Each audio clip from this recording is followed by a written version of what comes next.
Once upon a time, in a faraway land, it seemed that angels would never get their World Series wings. Until, as the legend goes, our tiny little itsy-bitsy haloed hero named David would overcome team history and slay the Giambi Goliaths and all others that would try to deny the angels entry into the heavenly gates of the World Series. Chapter 2. But in this great land of championships, the angels found themselves not alone in their search of the golden crown of the Fall Classic. As this fairy tale continues, baseball giants also roam this coastline in their very own castle. And they too seek to live happily ever after. Now these giants are not for the faint of heart. Chapter 3. Who will live happily ever after? The outcome is still unknown. A great sorcerer once said, "Tell me a fact, and I will learn. Tell me the truth, and I will believe. But tell me a story, and it will live in my heart forever." A dream is a wish that comes true, and this fall fairy tale can happen to you.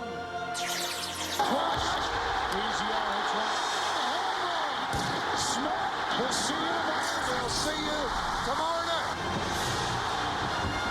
Tonight's national anthem. Let's join public address announcer David Courtney. Ladies and gentlemen, boys and girls, at this time, would you all please rise and kindly remove your caps? Ladies and gentlemen, to honor America and the men and women in service to our country, would you please join Miss Melissa Etheridge in the singing of our national anthem? Can you see by the dawn's early light what so proudly we hail at the twilight's last gleaming, whose broad stripes and bright stars through the perilous fight o'er the ramparts we watched were so gallantly streaming, and the rockets red glare,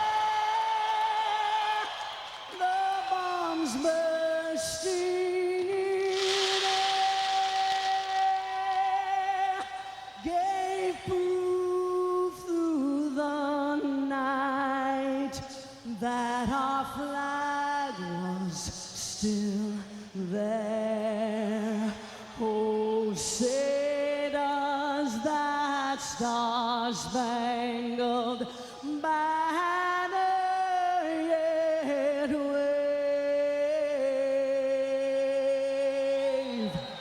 o'er the land of the free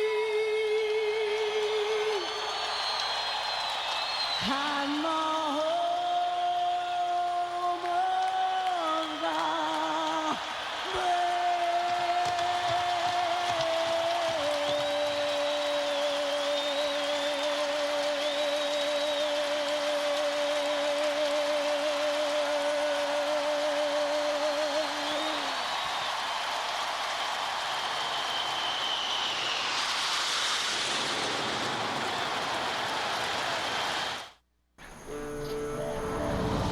We should change before we pick up the girls.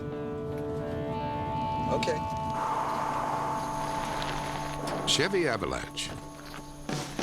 It changes from a pickup to an SUV.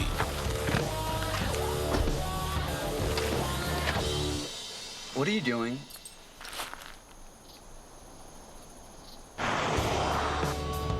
Avalanche, like a rock. I wake up in darkness for you, bruise, break, bleed for you, lose weight, lose touch, lose time for you. And what do you do for me?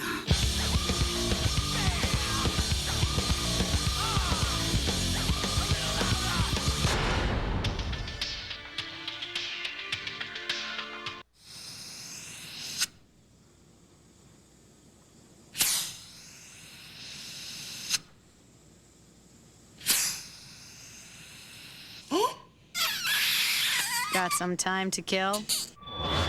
Get bowling, baseball, golf, and more with Get It Now, only from Verizon Wireless. Download games and other cool stuff straight to your wireless phone. Get games, get tones, get going. Does your phone get it? Verizon Wireless. We never stop working for you. So how's it coming? Good. This one looks pretty exotic. Cool. Mosquito nets.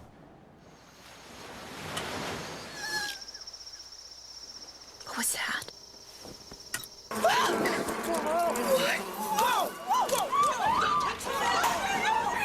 Maybe not that exotic.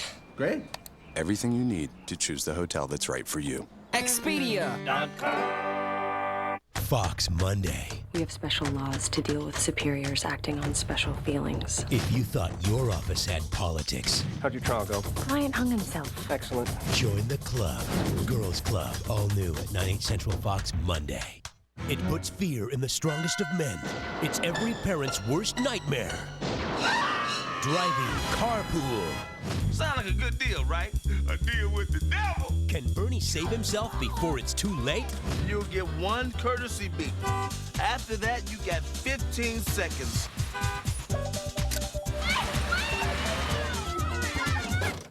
Bernie Mac returns with all new episodes, followed by Cedric at 8/7 Central Fox Wednesday. When at the zoo, never feed the animals. Going to fire tranquilizer darts at the tiger. So the plan is to piss them off and keep them awake just long enough so they can take it out on us? Hold on a sec. Malcolm premieres at its new time, 9/8 Central next Sunday on Fox.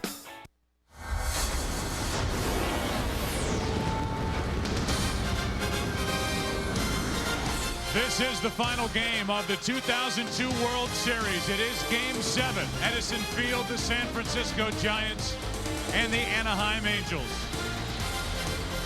And welcome to the broadcast booth. I'm Joe Buck. Tim McCarver in just a moment. Well, who would have thought going into the bottom of the 7th inning last night that there would even be a Game 7 tonight? And because of the rally, and because of the way the Anaheim Angels came back last night to win, in my opinion, it is vitally important that tonight in Game 7, the San Francisco Giants, if they're to win, need to get out in front early to try to get some of that momentum in that field back that they lost in the last 3 innings last night. Get over here. All right. Tim McCarver joins me, and I think that's fair, isn't it? That San Francisco, if they want to win here tonight, have to get out in front early. Yeah, I don't think there's any question about it. I mean, the Angels have been tenacious during the postseason. They've won 7 of 8 games. The only loss was to the Giants in Game 1. But keep in mind, the Giants have come from behind also. They did it in Game 2, but they lost that game 11-10, and the Angels won last night. So here at home, the Angels have been tough to beat, and I guess the refrain is the same. If you're able to pitch and you're wearing a uniform and you're active, even if you've ever dreamed about pitching in a game, you're available tonight. You have all winter to rest. The only guy who will not pitch tonight, Russ Ortiz of the Giants. The fans are ready. The players are ready. Are you ready? It's Game 7 of the 2002 World Series, next on Fox.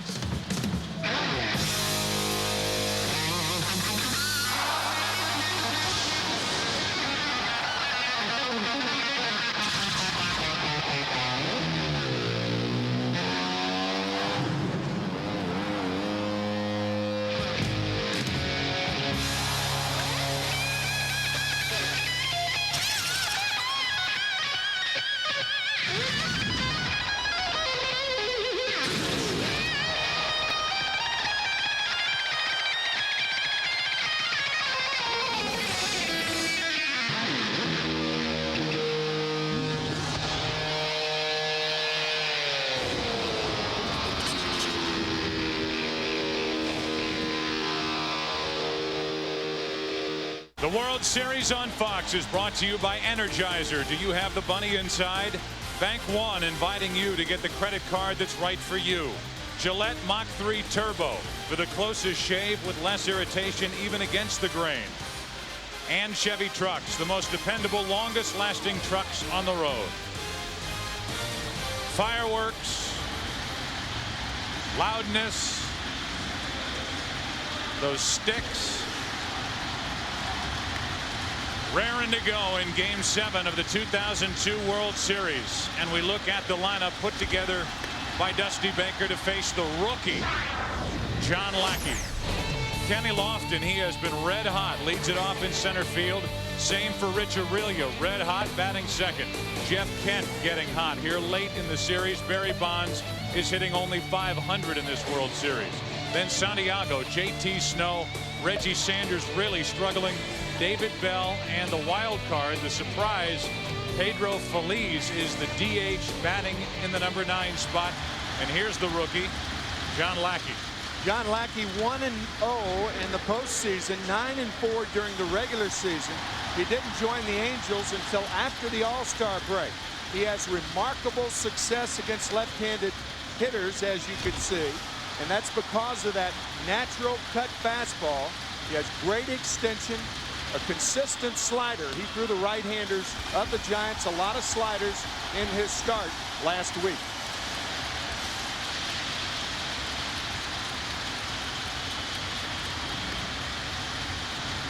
Take a look at some of the facts regarding Game 7. How about that? 17-17 record in the 34 prior Game 7s in World Series history. However, the home team has won the last 7 in World Series play. The winning run scored on the final play the last 3 Game 7s, and that includes last year. The base hit by Luis Gonzalez. Kenny Lofton is set to go. The Giants trying to get on top early. The broadcast also available in Spanish by utilizing the SAP button on your television. Glad you're with us. Away we go. John Lackey on short rest. Ball 1 outside. Lofton, Aurelia, and Kent. If anybody gets on, Barry Bonds. Back to Lackey, off the pitcher. Kennedy, 1 out.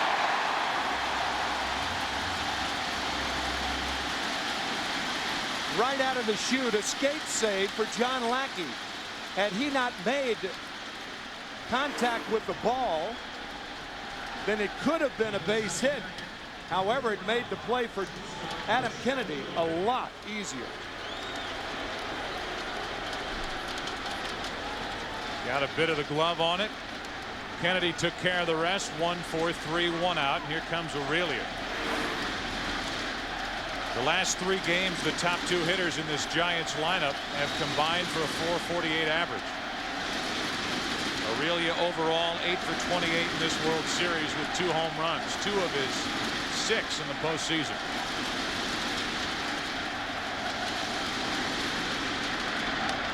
On the inside corner.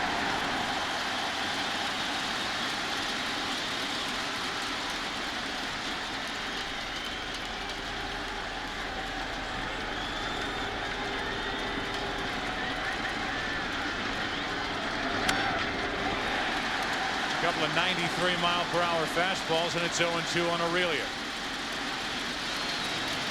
The 4-time MVP, likely about to pick up his 5th most valuable player award. Barry Bonds will follow Kent, who's on deck. 1 out, bases clear, and the 0-2. Left side, out of play.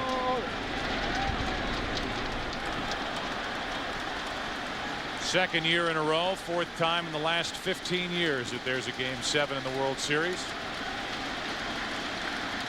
And John Lackey is trying to become the first rookie in 93 years to win a World Series Game 7. You go inside to get hitters out. That last pitch around the letters off the plate in. Expect Lackey to go away now. Molina sets up outside, and Aurelia got a piece of it. While we talk about any Anaheim pitcher trying to win anything, realize that the Angels starters have averaged 4 1/3 innings pitched in this World Series. So it's exactly what the Angels got last night out of Kevin Appier, who you saw. There's Jared Washburn, who in the right circumstance could be available tonight.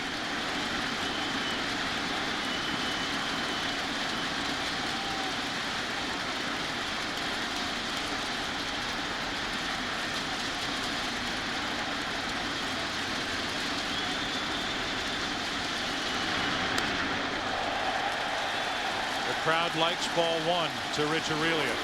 Interesting reaction from Aurelia. Straightened up and a glare at Lackey.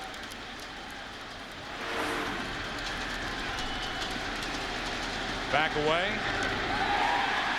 Molina. 2 out.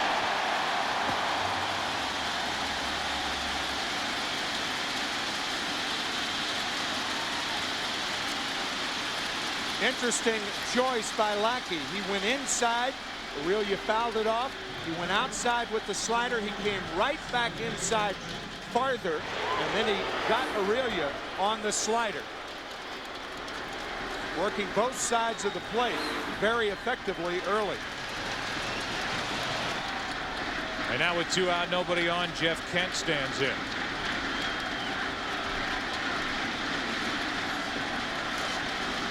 Lackey lasted 5 innings in Game 4 of the World Series in San Francisco, and no decision in a 4-3 Giants victory. Kent, strike one.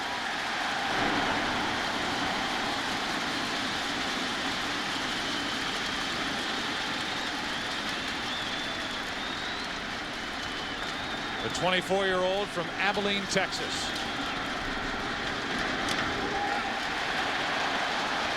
One ball, one strike. Very tightly wrapped slider, and Jeff Kent pulls up.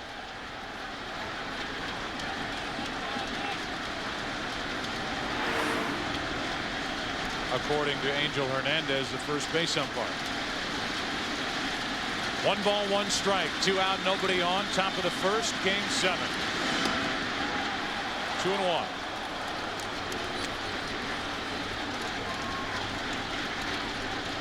Jerry Crawford is the crew chief. He was behind the plate in Game 1, and he's back for Game 7.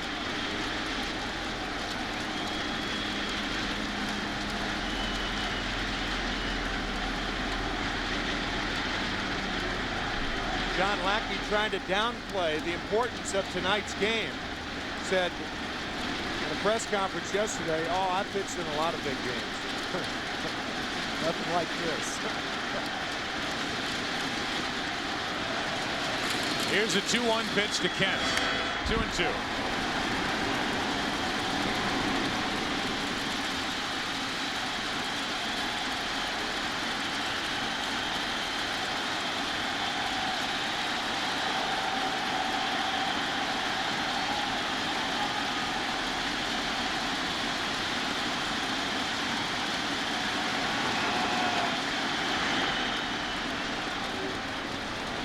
Lackey was part of a JUCO World Championship pitching for Grayson County College.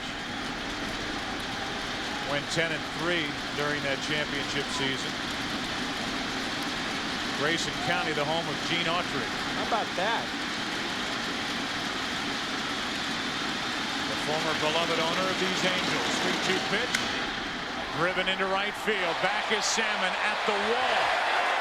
Inning over.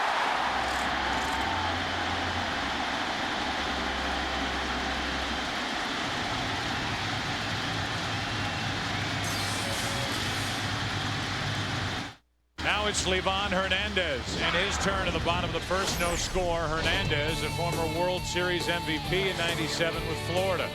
The lineup for Anaheim: Eckstein, Erstad, Salmon. In the middle, Anderson, Gloss, Fulmer. And at the back end, Spezio, a big hero from last night for the Angels. Benji Molina and Adam Kennedy, a very good number 9 hitter. Livan Hernandez lost his first postseason game to the Angels when he started in Game 3. Angels scored 4 runs in the top of the 3rd inning. And then they had a big 4th, scoring 4 more runs, and routed the Giants 10-4. Eckstein. Ball 1 low. Control has been a problem this postseason for Hernandez, coming off that Game 3 start, which he threw 92 pitches in only 3 2/3 innings and walked 5. 2-0 on Eckstein.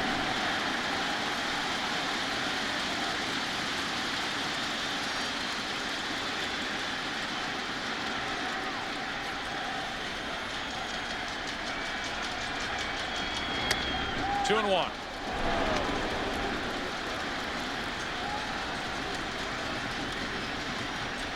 Hernandez, a 16-game loser, 12-16 during the regular season.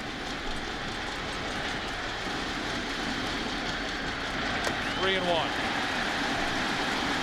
Eckstein taking 2-0. He's probably taking again. The idea being, make Hernandez throw 2 straight strikes.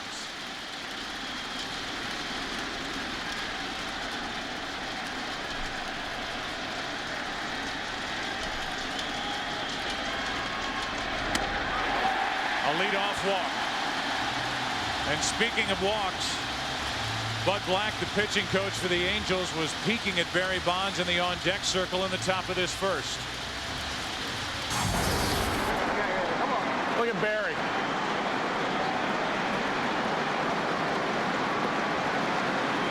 He knows if he gets on, we're going to walk him.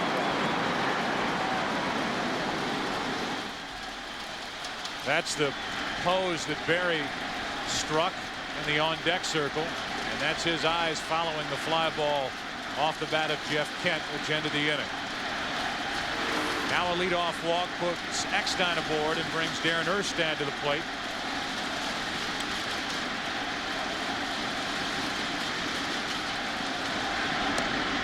Breaking ball misses, ball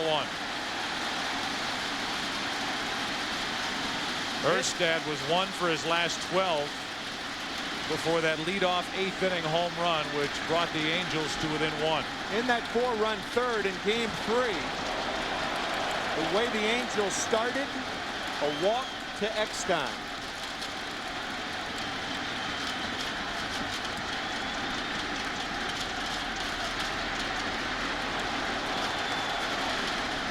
There will be a short leash for Livan Hernandez if he struggles here early. Kurt Reeder is a possibility in the early innings out of the bullpen for San Francisco. The bunt. Out at first and down to second is Eckstein.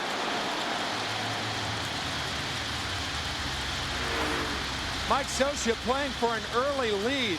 You may remember the first game of the postseason at Yankee Stadium in the first inning with Eckstein aboard.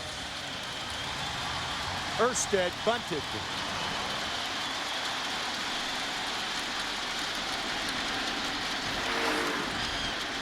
I don't think it's a bad idea, Joe, because of what you said in the opening. If the Giants need to get the early lead, the Angels scoring once, maintaining the momentum they built up yesterday. Tim Salmon has the RBI chance. A walk to Eckstein, a bunt by Erstad, and Salmon, who has 5 RBIs in this World Series, stands in.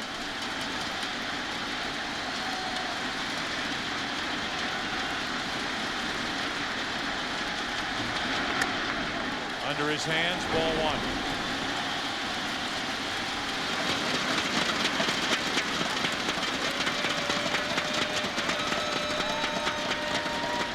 Salmon came up with the Angels in '92. Hit only .227 last year.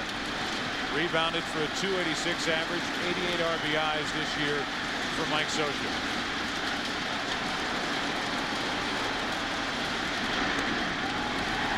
(2-0).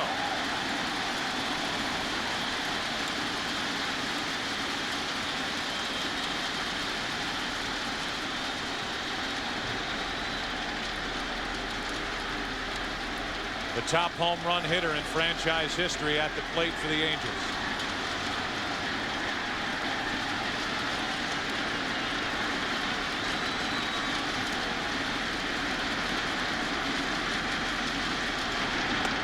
Good pitch on the inside corner, 2-1, and there's Livan Hernandez pitching backward, as you like to say. Yep, curveball on 2-0 count.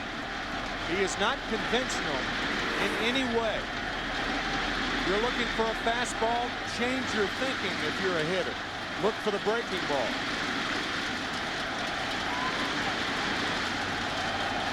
Eckstein at second with 1 out. First inning. 2 balls, 2 strikes on Salmon. And that is our scouting report. Another breaking ball to even the count at 2-2.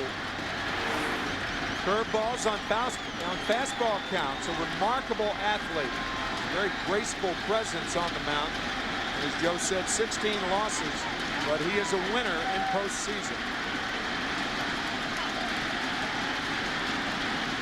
Hernandez has come back to even the count at 2.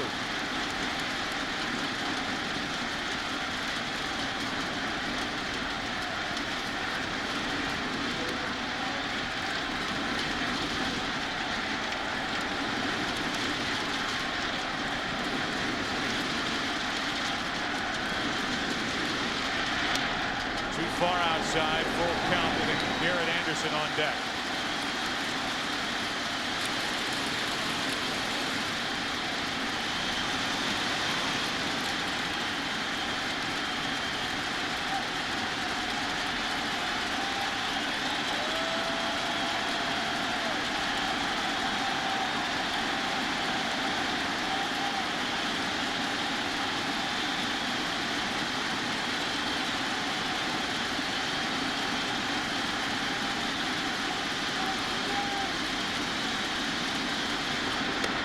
Two on, 1 out.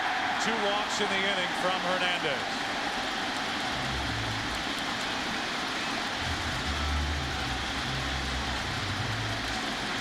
I wouldn't be surprised to see Dusty Baker get someone up in that bullpen. We talked about a short leash. Kirk Reeder. There were those who thought Reeder should have started tonight. You're going to pitch Hernandez, you might as well start him. Have a guy like Brad Fulmer in the game as the designated hitter. He's a left-handed batter. And perhaps counter with the left-handed Reeder in the middle inning. At least that was Dusty Baker's thinking. World Series Game 5, 8 walks from Livan Hernandez. Threw 142 pitches that night, but beat Cleveland at Jacobs Field. He's walked 2 in the first inning here and deals with Garrett Anderson. 2 on, 1 out. No score in the first inning. Too far outside, ball 1. And the body language from Livan Hernandez already is that of frustration with a home plate umpire, Jerry Crawford. Body language in that long stare after the curveball.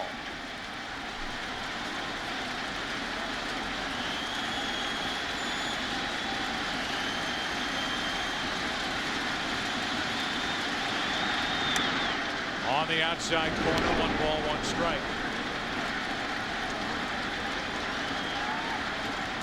Livan Hernandez talked a lot about the home plate umpire after Game 3. It was Tim Sheeta. Tonight it's Jerry Crawford.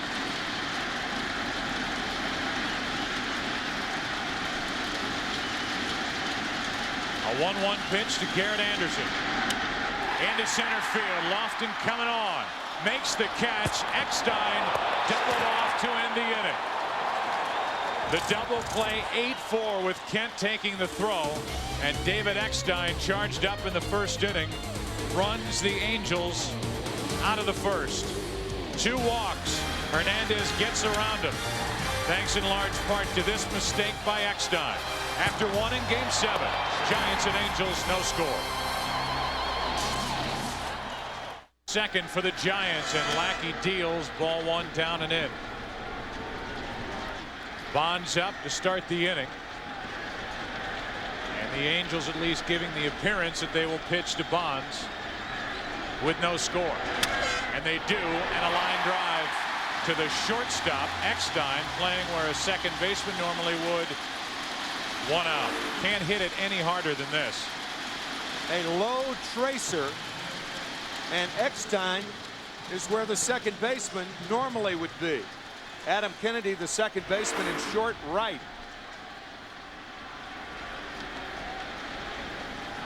So Bonds is retired now. 7 out of 15 in this World Series.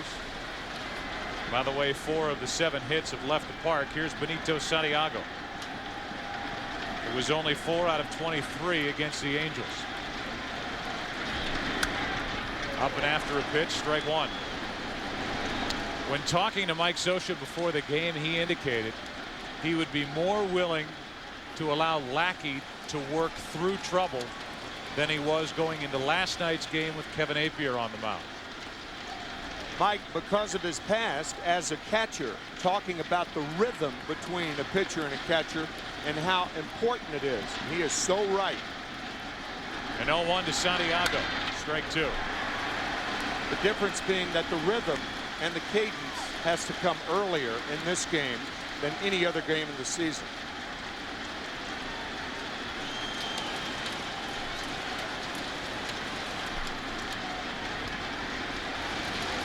Livan Hernandez in his rhythm.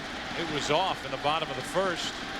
And then when he got out of the inning on the line drive to center, went into the dugout and was screaming at the home plate umpire, Jerry Crawford. That's just inside. 1 ball, 2 strikes. So Hernandez already upset about not getting certain pitches called for strikes.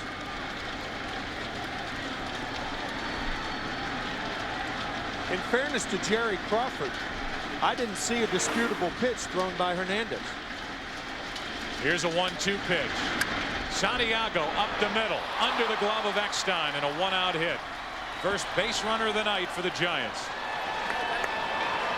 Santiago against Lackey. In that game he started in San Francisco, grounded into 2 double plays. Lackey hangs a slider, and it gets by the diving Eckstein. So 1 on, 1 out, and JT Snow will be the hitter.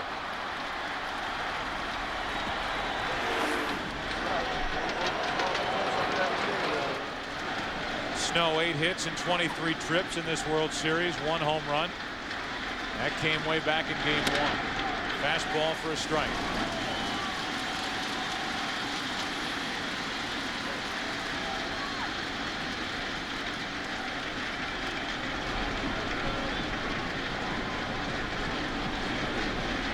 JT Snow, who grew up rooting for the then California Angels, buying a ticket, sneaking down with his friends, getting better seats behind the dugout, getting chased away by security, only to find another empty spot with open seats. He was heartbroken, as many of these Angel fans have been over the years, rooting for this Angel team. Lost the ALCS in '79, '82, and '86. 1 ball, 2 strikes on Snow. That was a very good fastball from Lackey, and the extension we were talking about. Left-handed hitters in particular have a very tough time picking up the fastball, a cut fastball, and as you see, Snow hits it over the plate instead of out in front. Santiago at first with 1 out. Snow fouls another.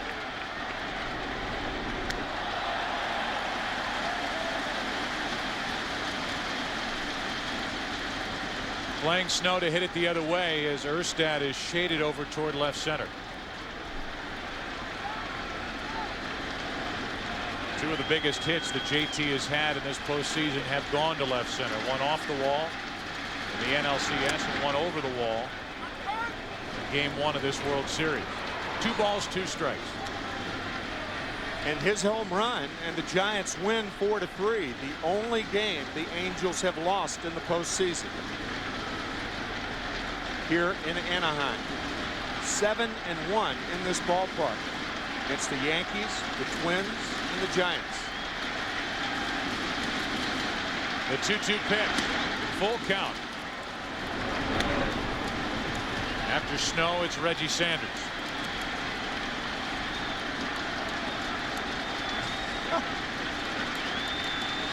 That 2-2 pitch so important with a runner on base, because now Santiago will be running.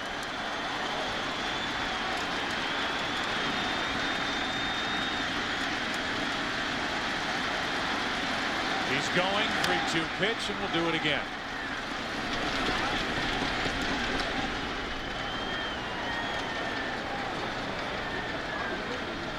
The Giants have their full complement of children in their dugout again tonight.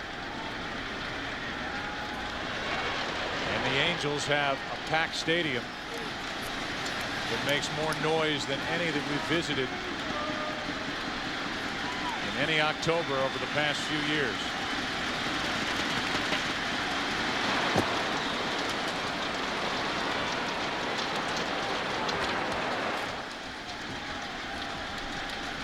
The Giants jumped out in front last night. 3-0, 4-0, 5-0, and the Angels didn't get on the board until a 3-run seventh. 3 more in the 8th and a 6-5 win. Runner goes on another foul ball.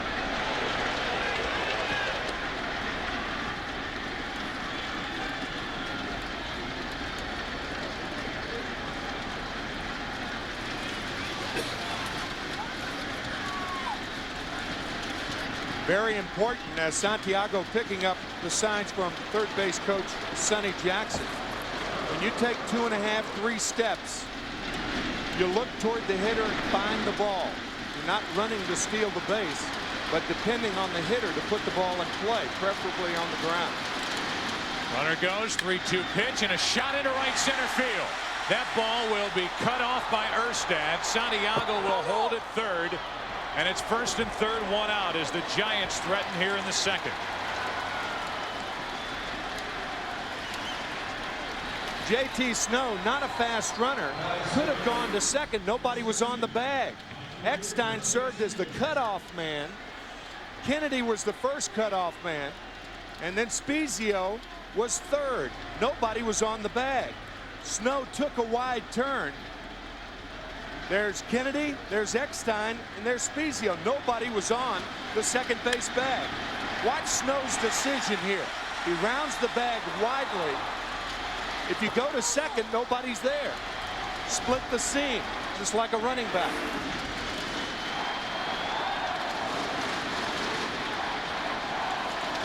An important play with 1 out. Runners at the corners now. Sanders trying to put the ball in play and put the Giants out in front. Sanders has had a tough time this postseason doing just that. 18 strikeouts. In this World Series, 9. And you see the numbers, 185 overall this postseason. And Dusty Baker concerned with what Sanders has been doing at the plate. Doing a lot of that. So much so that the DH tonight is Pedro Feliz instead of Tom Goodwin, because Dusty Baker wants to save Goodwin for a time when Sanders comes up against a right-hander to make the move to the left-handed hitting Tom Goodwin. When the Angels have a right-handed high fastball pitcher, for instance, you could see a pinch hitter for Sanders middle to late in the game. A 1-1 pitch misses outside. 2 balls and a strike.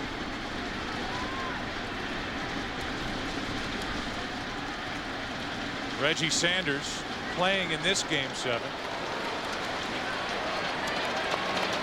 Part of the world champion Arizona Diamondbacks last year. Did not play in that game. Dusty Baker sticking with him. That's foul. And it's a 2-2 count.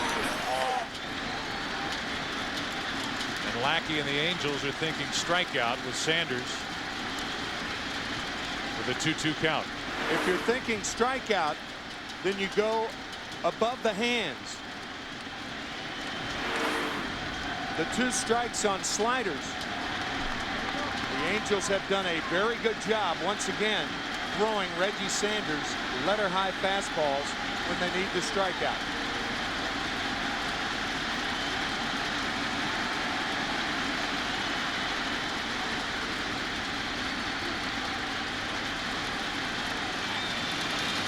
Giants trying to take the lead here in the second inning of game 7.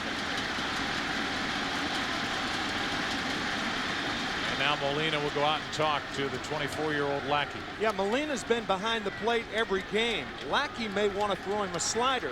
I think Molina called for the fastball. And since Lackey thought slider perhaps, Molina thought fastball, you've got to get it straight. Ultimately, the pitcher decides, of course.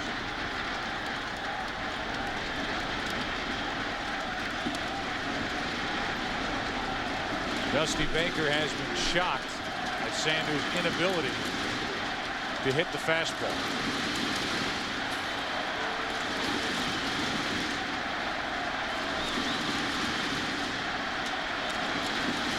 A chance for Reggie Sanders and the Giants. And a slider in the dirt scooped up by Molina, 3-2. I've got to believe Lackey talked Molina out of it. He shook him off twice. And then Molina went out there and he threw the slider. That's a backhanded stab by Molina. Last night, a wild pitch as Lofton scored the 3rd run of the ball game on a similar pitch.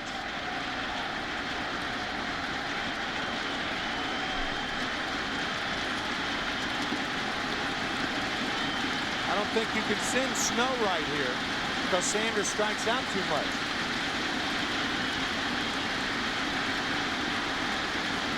Calling for another slider. And Sanders gets it off the end of the bat, deep into left field. Garrett Anderson with a catch, tagging. Coming to the plate is Santiago, and the Giants lead 1-0. A breaking ball to Reggie Sanders, and Reggie Sanders puts San Francisco out in front. From a catcher standpoint, all you can do is call for the fastball, call for the fastball. You can't throw it. And with a young pitcher like that, you're not going to convince him. And he did stick with the slider. And Sanders drives the first run in of this ball game for the Giants.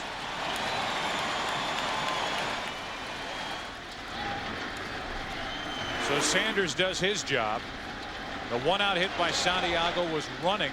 The hit by Snow sent him to third as David Bell cranks one foul. A sac fly by Sanders, and the Giants do indeed get on top here in Game 7 early. David Bell has had a wonderful postseason, hitting .321 with 2 home runs and 6 RBIs, and has given the Giants a big threat out of the number 8 spot. 1 ball, 1 strike.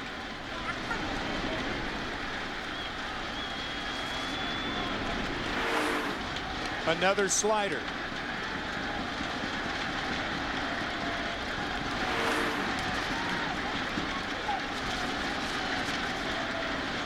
Might be a time where Bud Black, after this half inning is over, will get with John Lackey and say, believe in your fastball. He's throwing too many sliders right now. Another one for a strike, and it's 1-2. The more sliders you throw to right-handed batters, the less effective it is. Another slider and a check swing by Bell. We're also talking about a 24-year-old in Lackey, right, who has a 93, 94 mile-an-hour fastball. Exactly right. Giants lead, runner at first, 2 out. That's foul.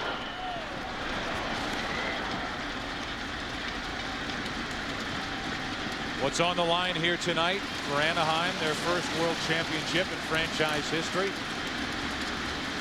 For the San Francisco Giants, their first World Championship since becoming the San Francisco Giants. Last title for this franchise in 1954 back in New York.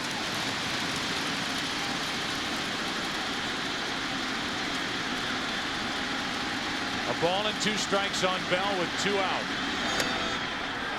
Just inside, it's 2-2. Up under the arms of David Bell. You can get inside to David, but one of his strengths, inside part of the plate, high fastball.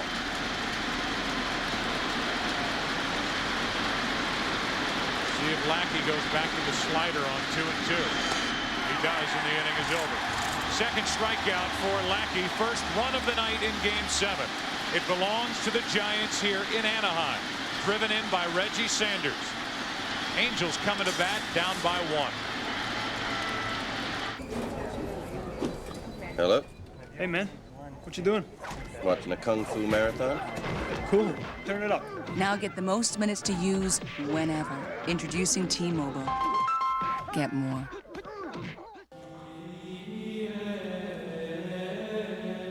Well, see you going again. What could you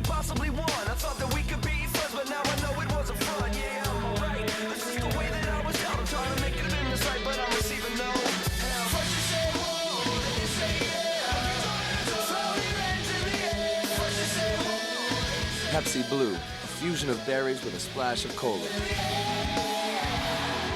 Pepsi Blue. It's a blue thing. The World Series on Fox is brought to you by Viagra. Step up to the plate and ask your doctor if a free sample of Viagra is right for you. By Ford, no boundaries. And by Pepsi Blue, a fusion of berries with a splash of cola. It's a blue thing. Bottom of the second in Game 7. The Giants on top 1-0. And Livan Hernandez, who walked 2, but got away with that. And Anderson lined into a double play in center. Eckstein straying too far from the bag. Is back to the hill. Gloss, Fulmer, and Spezio.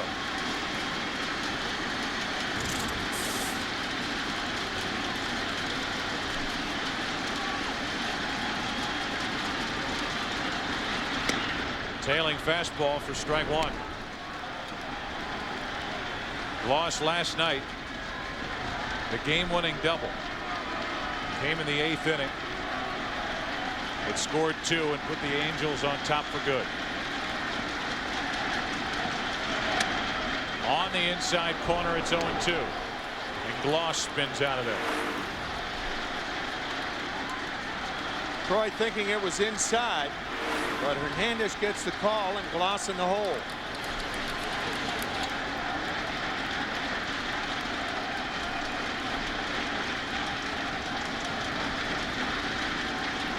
No balls, 2 strikes. 1 out. And the first strikeout of the night for Livan Hernandez.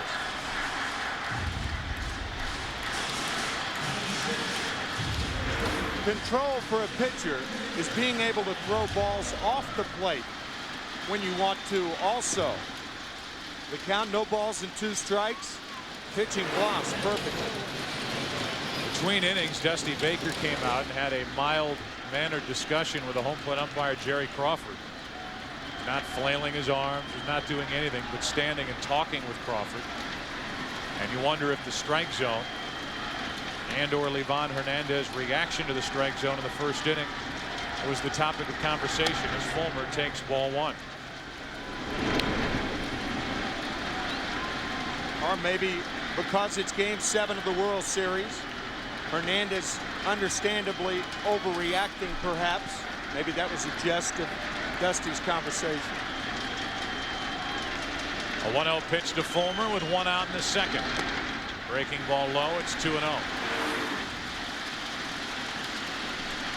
And there's a conversation between Baker and Crawford. You can see Crawford saying, I don't have to put up with that. And I am certain that the reaction by Livan Hernandez when he hit the dugout at the bottom of the first inning after getting out of trouble is exactly what they were talking about. A 2-0 to Fulmer. There's a strike, 2-1.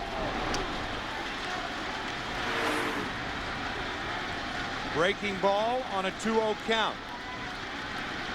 Once again, Hernandez true to form. Fulmer's going to be a tough guy for Hernandez.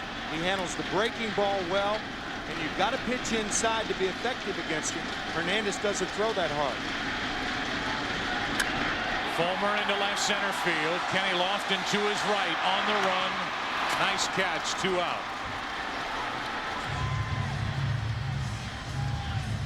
Kenny Lofton tracking down a mistake by Hernandez. We've mentioned that before we went on the air, talking about that. How Brad Fulmer could be a thorn in the side of Hernandez tonight because of his inability of coming inside. Lofton tracks down a mistake. Spezio had one of, if not the most important swing of the bat last night for the Angels, and is a big reason why this World Series has gone to 7 games. A 2-out, 3-run home run in the 7th. And after, I think everybody would agree with this, a tremendous at bat. A pitch that was down, and in, and up and out. And a 5-3 Giants lead. Giants lost the lead the next inning. Spezio takes a ball. Dusty Baker telling us tonight before the game, how in the world can Spezio make contact on all those pitches? Why can't he pop a pitch up like that in play? Well, he didn't. And then Dusty Baker caught himself and said, that's last night. Forget about last night. We've got a game tonight. It's like he has to continually remind himself not to think what might have been last night. Right. And the Giants blew a 5-0 lead.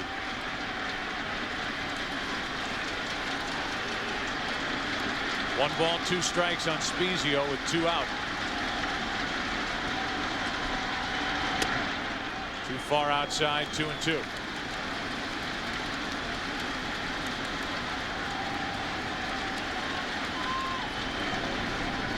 As the Angels were rallying last night,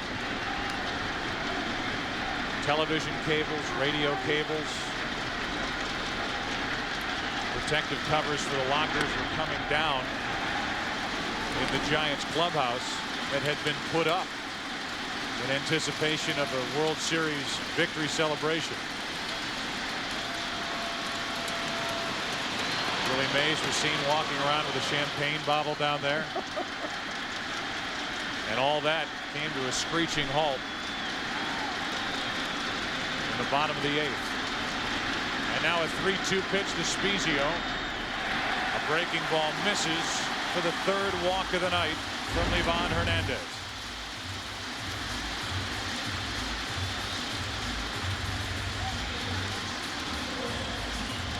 That'll bring in Benji Molina. Only 4 hits in this World Series for the Anaheim catcher. Benji was hopeful that the World Series would be over before Sunday. Obviously, hopeful that the Angels would win it. And the reason for that, he wanted to get back to Puerto Rico to see his dad, Benjamin, inducted into the Amateur Hall of Fame. Good pitch on the inside corner for a strike. Benji joined by his brother on this active roster for the Angels, Jose Molina. Javier, their youngest brother in the Cardinal system, also a catcher. Dad was a second baseman. The 0-1 pitch. Ball and a strike. All-time amateur hits leader in Puerto Rican history, and of course, Pop understands. 5th set of brothers to appear in the same team in the World Series. Felipe and Matty Alou, the last tandem to do it. Molina tried to check his swing. Wow. Angel Hernandez said he didn't go, and the count's 2-1. I think Molina got a break right here. He went too far. You could see the wrists coming through the strike zone. But he was as adept at bringing the bat back as he was going forward. Angels got a break right there. So the count's 2-1. 1-0 San Francisco, bottom of the 2nd of Game 7. Time called before the pitch.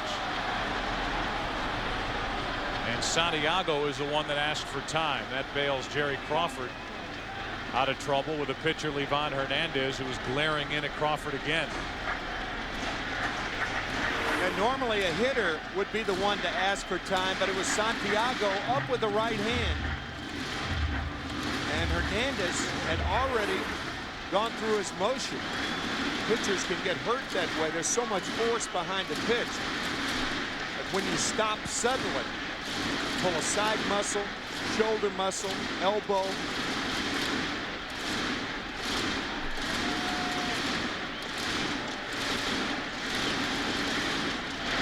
Molina into left center field, well hit.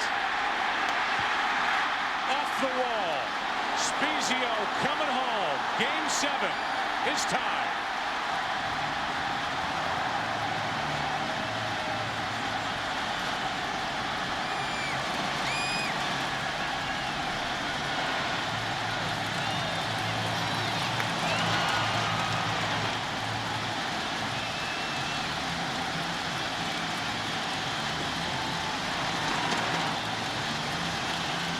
The guy who understands that a pitcher throws breaking balls on fastball counts, perhaps more than any other Angel, is Benji Molina.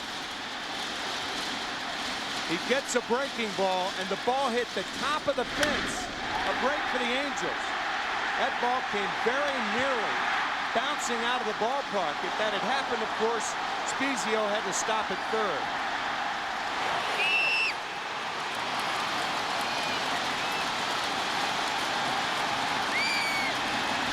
Now it's Kennedy with Molina at second, 2 out, and the crowd is awake again. Ball 1.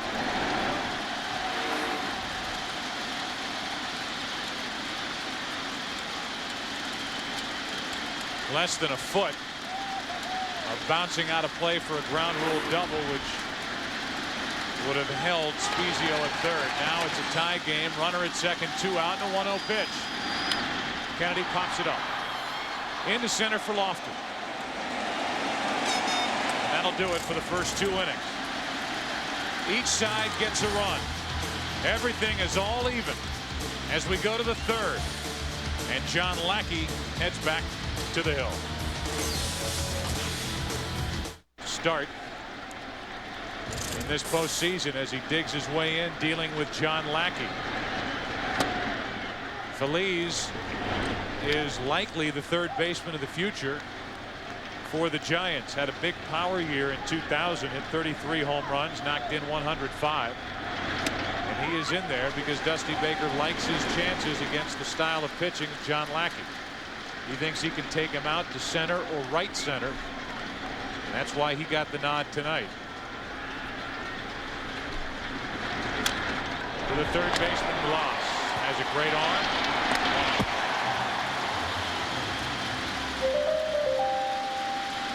Sprint virtual manager question. Vote now using PCS Vision from Sprint or log on to foxsports.com.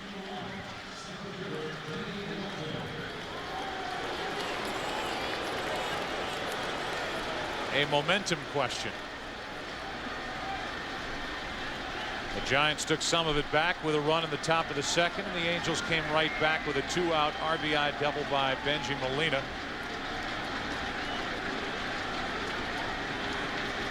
And with 1 out, nobody on, Lofton takes a breaking ball for a strike after showing bunt. Lofton, then Aurelia. If anybody gets on in the inning, Kent. And then you know who. Spezio there to block it. 2 out.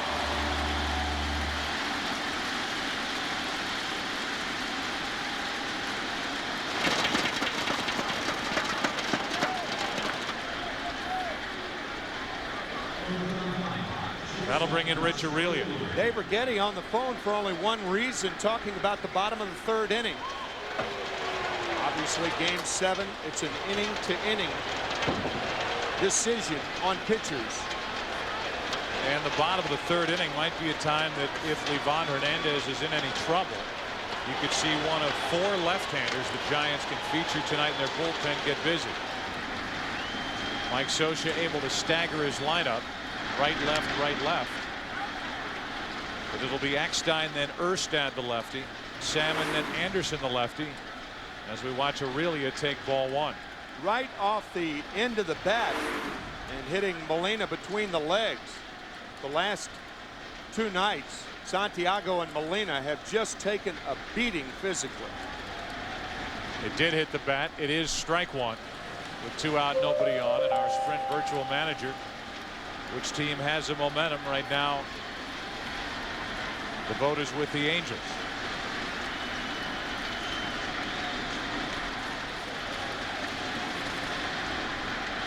So it's an 0-1 count on Aurelia. And that's driven into left field off the end of the bat for Garrett Anderson. And the Giants go in order. Top of the order for Anaheim. Bottom of the third inning in game 7. With San Francisco and the Angels tied 1-1. Overhead shots tonight and throughout the 2002 World Series provided by the Saturn Light Chip. The team at Saturn hopes you're enjoying this look from high above Southern California. Top of the order for the Angels. Eckstein takes the ball. He drew a walk his first time and made a base running mistake and ran the Angels out of the first, getting doubled off on a ball hit to center by Garrett Anderson. 1 ball, 1 strike. You could understand Eckstein's mistake if the ball were hit to left center or right center, but he had a very good view of it and lofted doubling him off easily. That step right there, the crossover, is what nailed it. He couldn't get back, he couldn't recover. 1 ball, 1 strike. Eckstein into left field. Bonds on a bounce. Eckstein on with a leadoff single.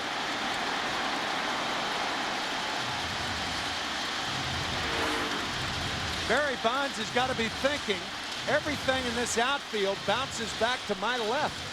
Last night he made an error on a similar ball hit by Garrett Anderson. It wasn't hit quite that well. He had to go toward the line. The ball skipped back to his left, and that error allowed Sean Thickens to go to third. That was the inning that the Angels took the lead on the double by Gloss.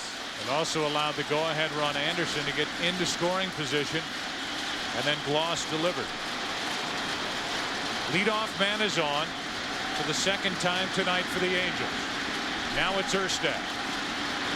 The Angels asked Erstad to bunt back in the first. I would be surprised if they do it again here in the third. Yeah, I would too. Erstad, one of the hotter Angel hitters, hitting .353 in postseason. May sacrifice once, but I don't think twice in a row.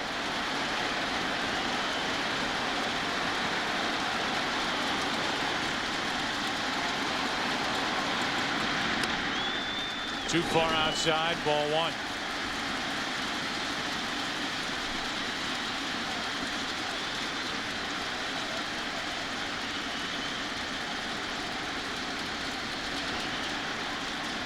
A lot of things Mike Scioscia can do here.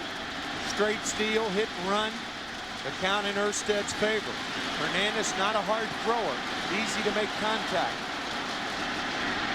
There's a strike, and it's 1-1.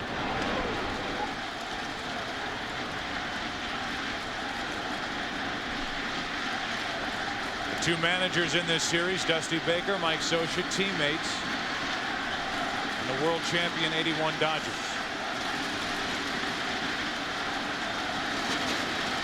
Matching whips, making moves against one another, and it boils down to game 7. A 1-1 score in the bottom of the third, and a 1-1 pitch into left field. Another hit. 2 on, nobody out.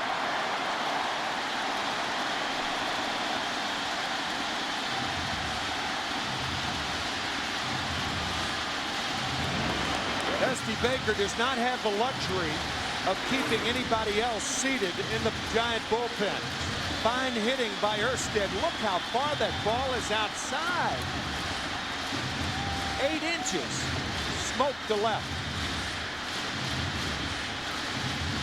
To further what you just said, I too am surprised that nobody's up in the Giants bullpen. I really am. I mean,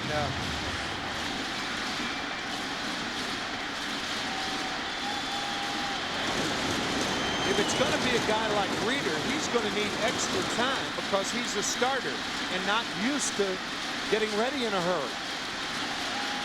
Salmon with 2 on and nobody out.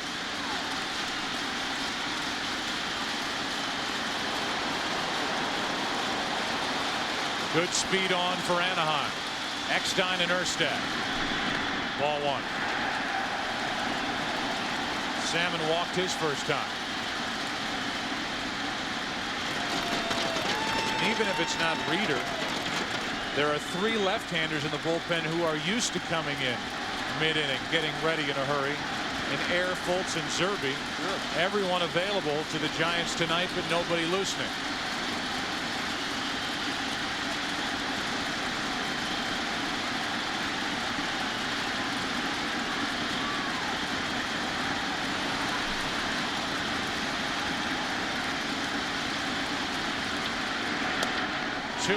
On Salmon. You cannot depend on another base running mistake by Eckstein to get you out of an inning.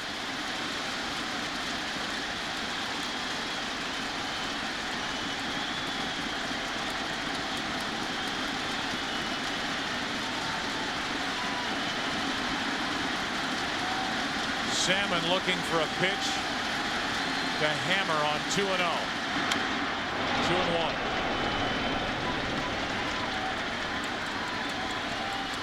Again, Livan Hernandez behind in the count 2-0. And again, it's not the fastball, as Salmon just got a piece of it.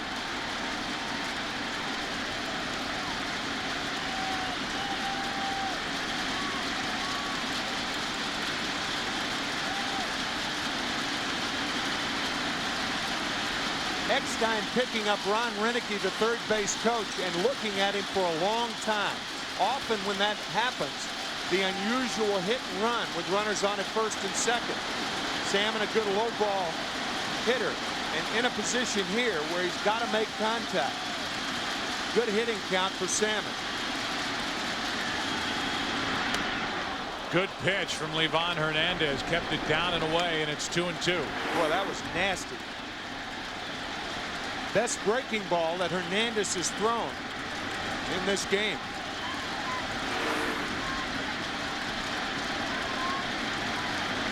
So Livan able to come back from a 2-0 count to even it at 2-2. After hits by Eckstein and Erstad.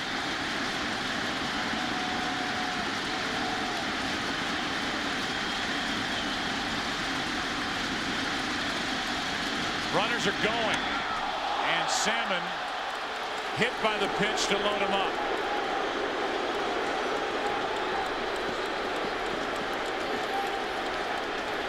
Salmon, who wears protection on that left hand, the back of the left hand, looks like he caught it off the right hand.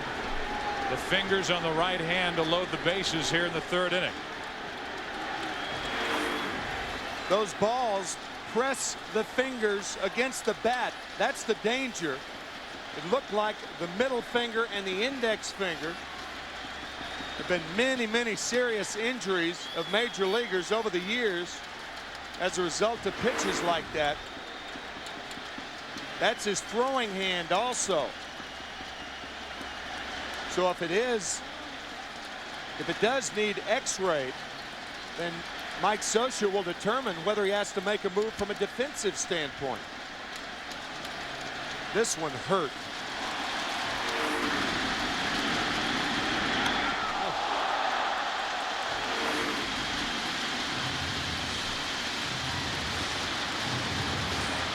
Now they start to stir in the Giants bullpen. But now the left-handed hitting Garrett Anderson walks to the plate with the bases loaded and nobody out.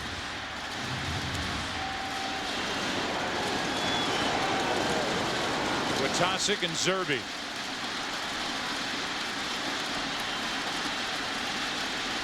All eyes on Anderson and Hernandez.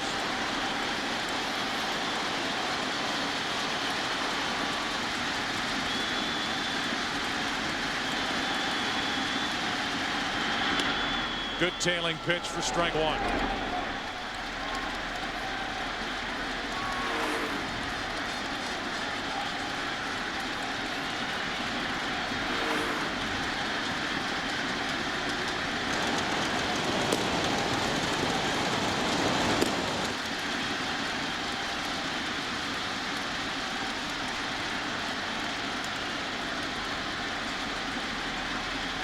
Five grand slams in the career of Garrett Anderson.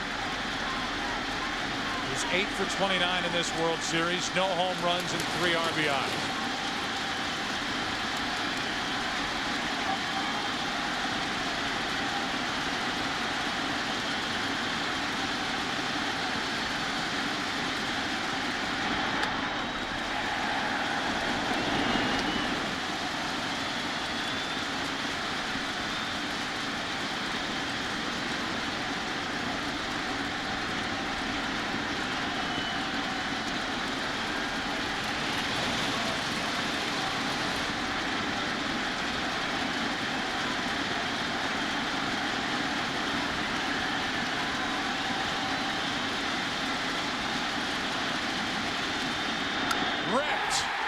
Right field and into the corner. Eckstein scores. Erstad scores. Here's Salmon. 4-1.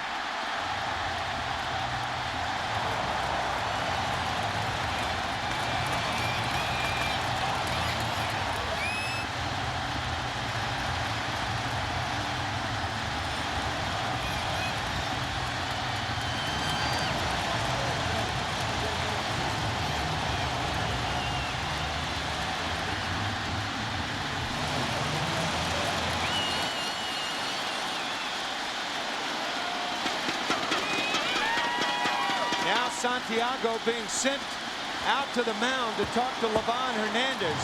A high fastball to Garrett Anderson. Rifle down the right field line. Tim Salmon running the bases angrily. That's as fast as Salmon can get around the bases. And he scored because of this momentary juggle there.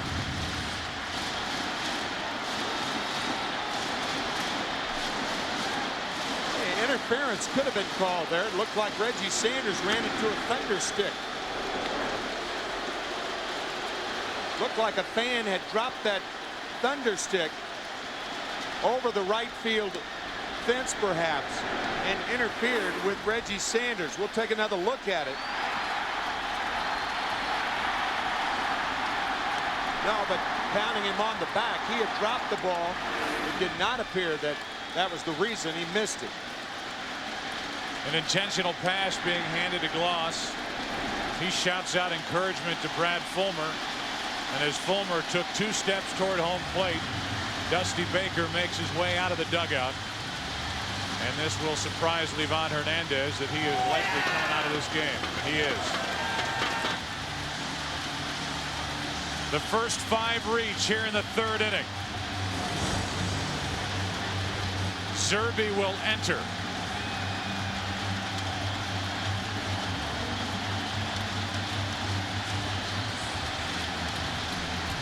Hernandez hangs his head and exits. Anderson into the corner. And the man who drove home 123 runs during the regular season and bats cleanup. A quiet producer for this Anaheim Angels team has made it 4-1 in the 3rd. Livan Hernandez in the dugout. Chad Zerbe on the mound dealing with Fulmer, and a foul for strike 1. Zerbe has impressed the heck out of Dusty Baker in this postseason. He really enjoyed what Chad gave the Giants in game 2. Coming on in relief and pitching 4 innings, allowing only 1 earned run. Livan Hernandez only goes 2+ innings. And Fulmer bats with 2 on and still nobody out in the 3rd. To the shortstop. Aurelian, Kent. 1st and 3rd, 1 out. Not hit hard enough to turn 2. And also Brad Fulmer, a fast runner, getting out of the box because the pitch was outside. He was running toward first and running hard. That prevents a double play. If you're thinking about a sacrifice, the reason Socia didn't sacrifice with Fulmer, he's never sacrificed in his professional career. Anderson at 3rd, Fulmer at 1st, and here's Spezio.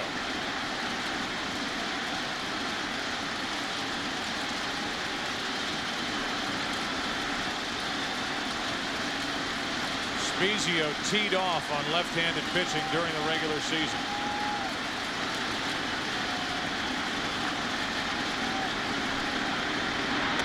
Ball 1. Reggie Sanders on this ball. The ball comes out of his glove before the pounding, but no outfielder needs to take a beating like that from anybody. At the very least, that fan should be ejected. You can't do that. Zerbe looks at Fulmer. I think it's fair to say it didn't affect the outcome of the play. Right. But the penalty that's enforced should be ejection for that fan. I think so. Spezio calls for time. Hit .368 during the regular season against left-handed pitching. And now a balloon. A surgical glove blown up.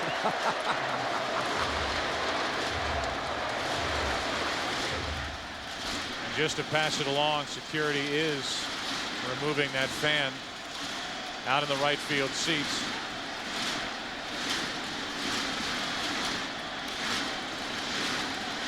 as we're ready to play. 1 ball, no strikes. First and third, 1 out. Third inning.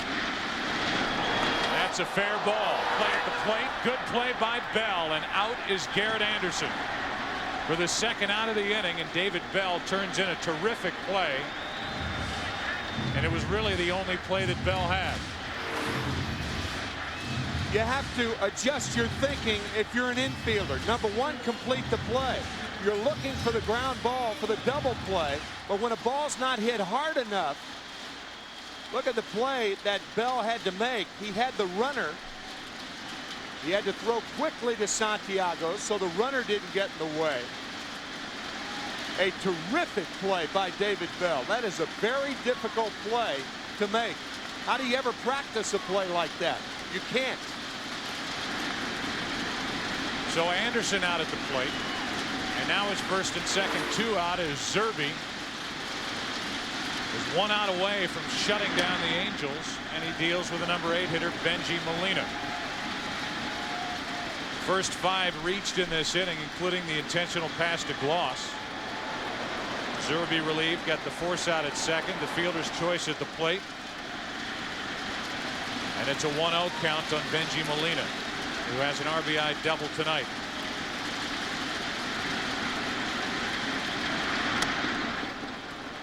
One and one.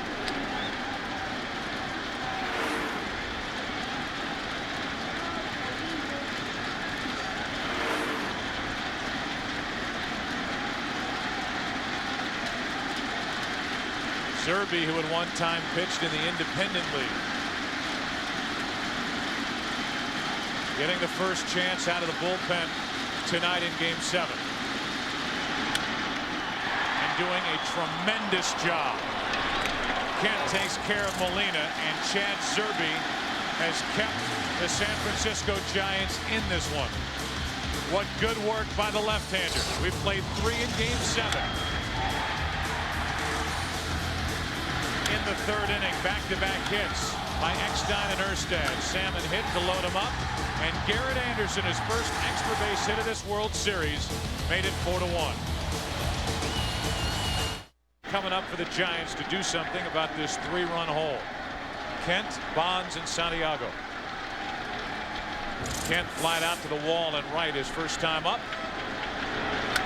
Strike 1. Moments ago, Bud Black said this to John Lackey. Pitch at a time. Location. Location. All right? That one because I shook him up a little bit. Absolutely. Absolutely you did. One pitch at a time, trying to slow it down.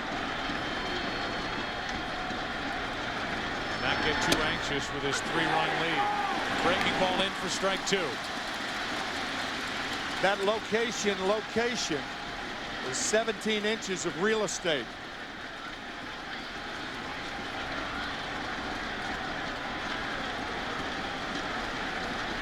Kent trying to get on in front of Bonds. On the inside corner, 1 away.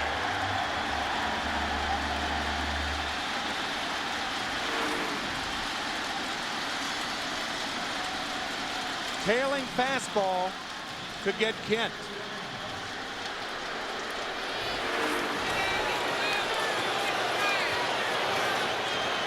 The Angels pitched to Bonds in the second. He lined out to the shortstop on the second base side of the bag, and they'll pitch to him here in the 4th inning, leading by 3. Ball 1. A Sprint Virtual Manager question. How many times have the Angels walked Bonds? They didn't walk him in the second. They don't intend to walk him here in the 4th inning, up by 3, but the count's gone to 2-0. And Bonds may be ready to tee off on home run number 5 in this World Series and 9 in this postseason. I doubt that Barry will get a breaking ball, or I beg your pardon, I doubt that he'll get a fastball since it's a fastball count. If it is a fastball, it'll shave a corner. Right down the pipe. Right down the middle. Lackey said, here, hit it. Bonds took it. 2-1.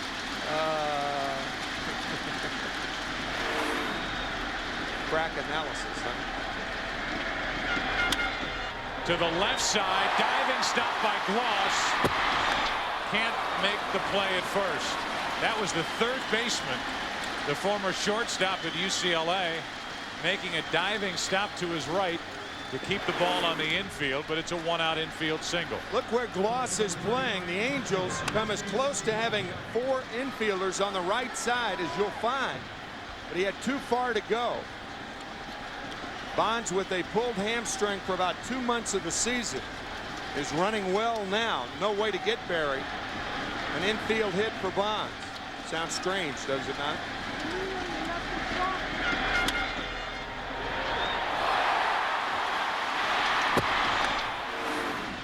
One on, one out. Santiago takes a breaking ball for a strike.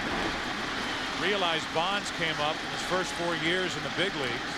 86 to 89 was a leadoff hitter.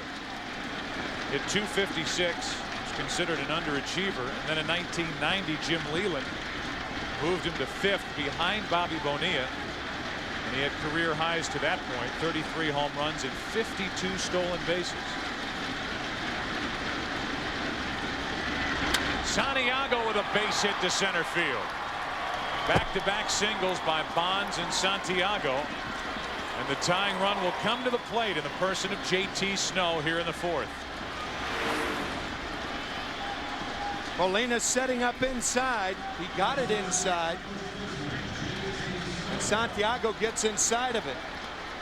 You hear that from hitters a lot. Stay inside the ball. Santiago did then. Giants trying to come back. Santiago 2 for 2, and JT Snow, who singled his first time. 9 hits in this World Series. Good average.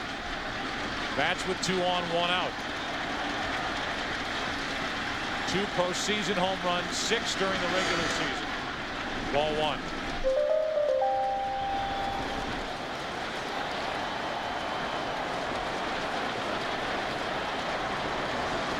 Bonds the lead runner at second. Santiago the trail man at first with 1 out.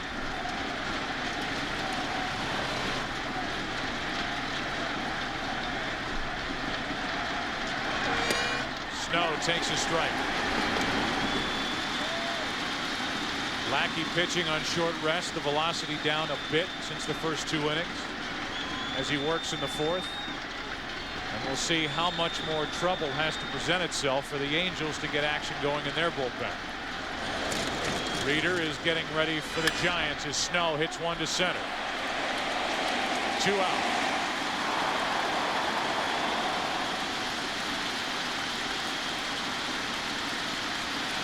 The Giants scored their only run on a sacrifice fly by Reggie Sanders. The breaking ball misses. Waving through the breaking ball. Now Lackey misses with a fastball. Another breaking ball. Another slider. And yet another slider. 5 out of 6 pitches were sliders. John Lackey, pitching in college and the minor leagues, they don't hit pitches like that, but up here they do.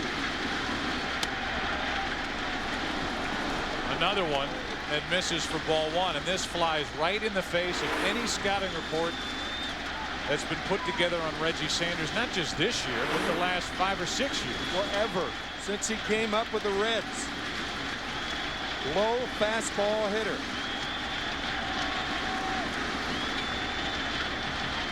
Two on with 2 out. A chance for Reggie Sanders. And there's the high fastball. And there's strike 1.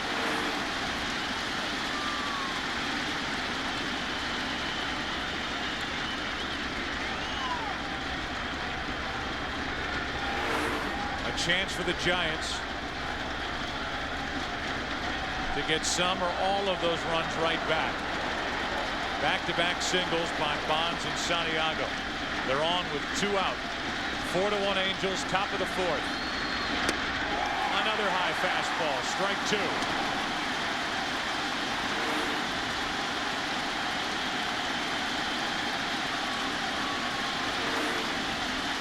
You can see how far Sanders misses the high fastball.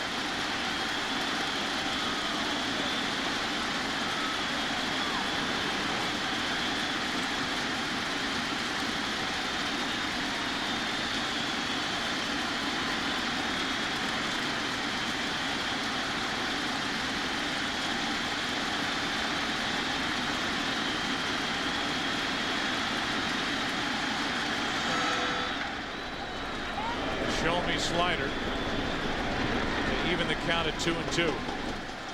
David Bell hoping to get a chance to bat here in this fourth inning, waiting on deck. And Molina again for the second time with Sanders at the plate is out to talk to Lackey.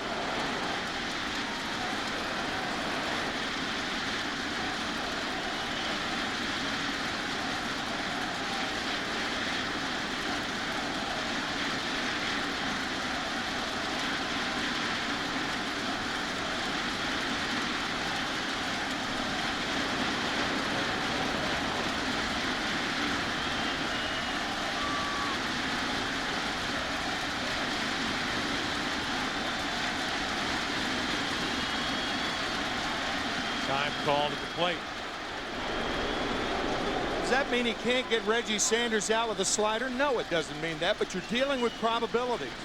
Now is not the time to feature a pitch that Sanders can hit, and he'll hit the slider better than the high fastball. Back to the fastball, and Sanders got a piece to stay up there at 2-2. Lackey gets this one down a little lower, and Sanders stays alive.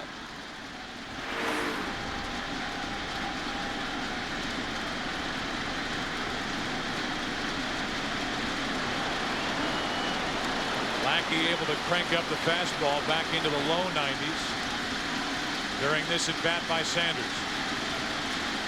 Trying to draw the Giants closer in Game 7. And again, time called to plate.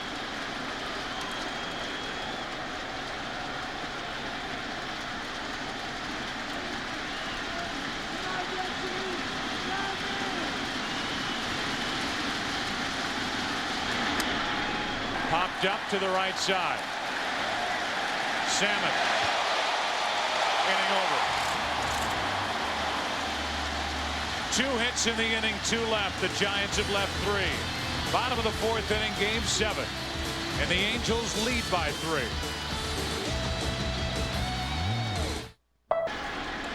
Kirk Reeder appears out of the bullpen for San Francisco. Relieved in 1 game back in 2000 for the Giants.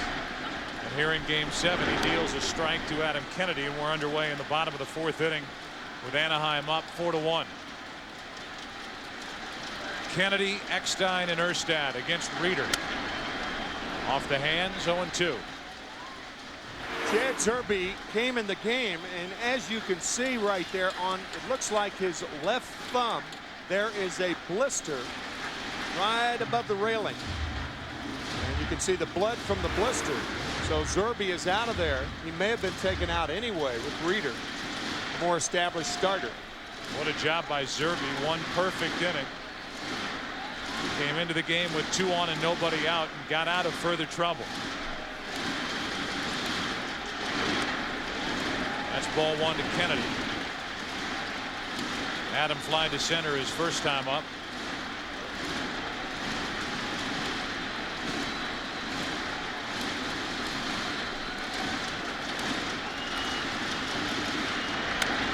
That's foul off to the right.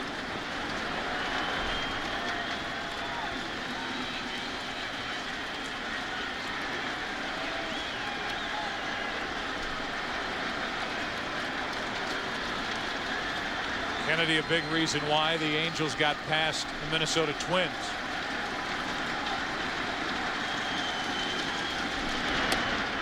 2-2. Joe, just watching David Eckstein on deck, just have to wonder what he's going to do tomorrow when the season's over, one way or the other. How are you going to keep him still? The 2-2 to Kennedy. Just missed, low and away. It was 0-2. Now it's full.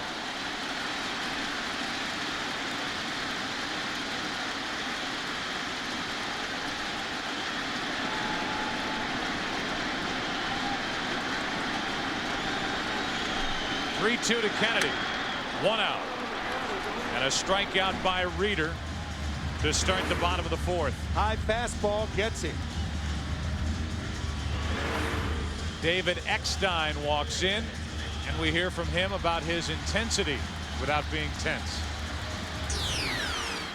It's the only way we know how to play, and it's actually a relaxing state for us to be that intense because it gets us into our focus, and that's what we need to do.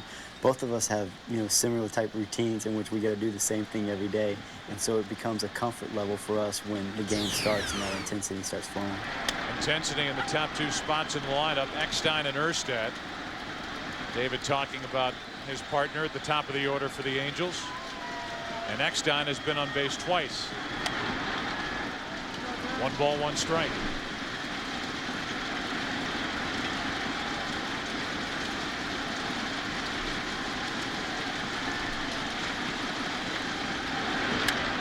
Eckstein into left field. Bonds is there.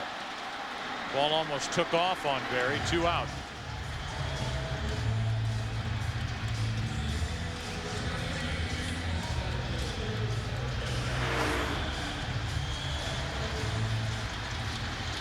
Right there was where it almost took off on Barry Bonds.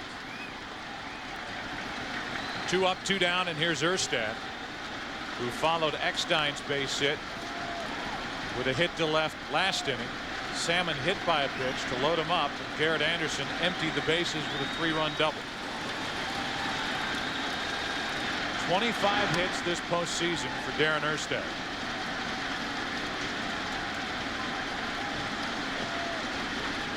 Darren Baker.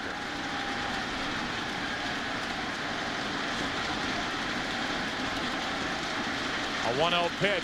Erstad. 1 ball, 1 strike.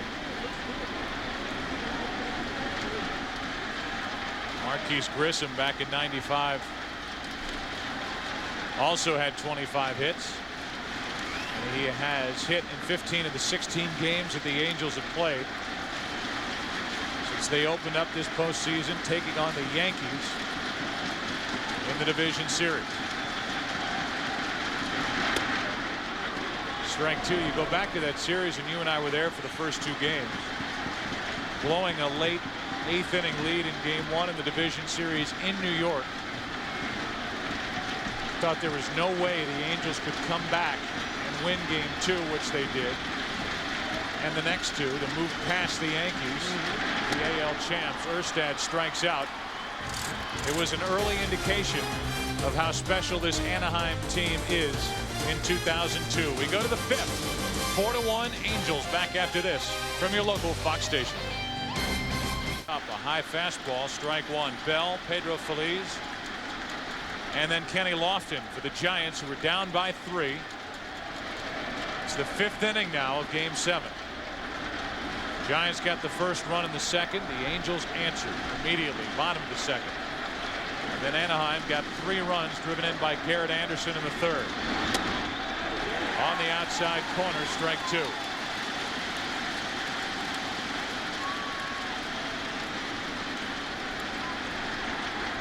Bell struck out his first time.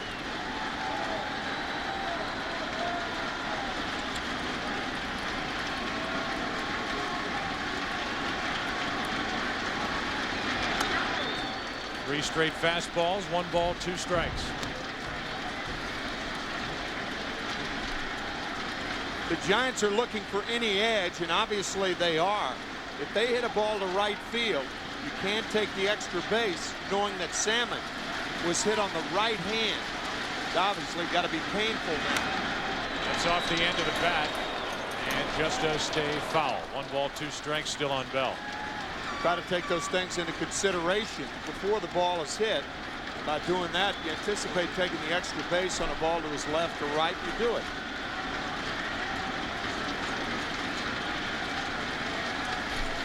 Jeff Kent could be wearing a Giants uniform for the last time. Same for Dusty Baker, the manager of San Francisco. A 1-2 pitch to Bell.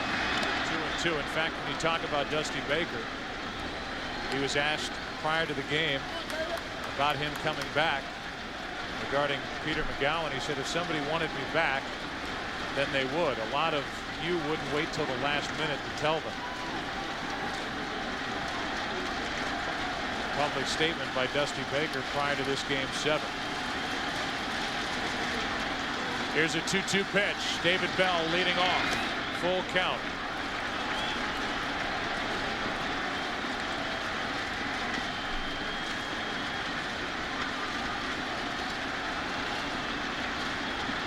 Lackey has not walked a batter. He struck out 3. Allowed 1 run on 4 hits.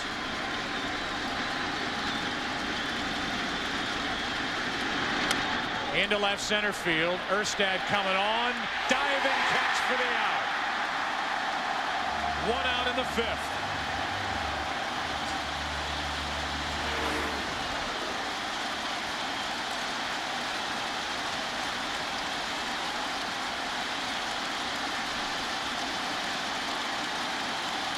Hear that expression often, that he gets his uniform dirty. Again.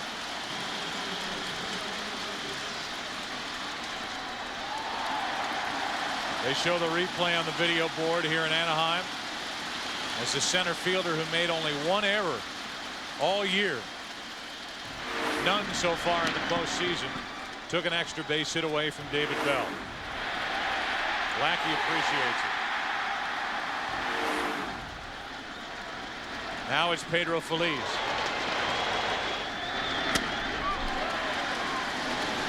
One ball, 1 strike.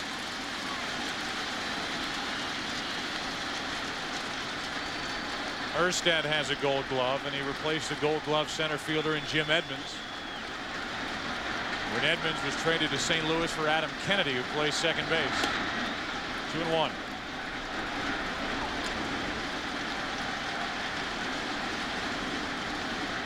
You could see Molina after that slider in the dirt, holding both hands up. Molina becoming the pitching coach. Telling Lackey to slow things down.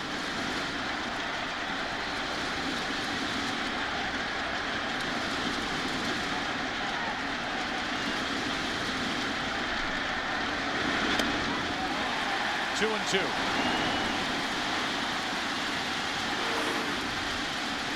He has blown 2 fastballs by Feliz.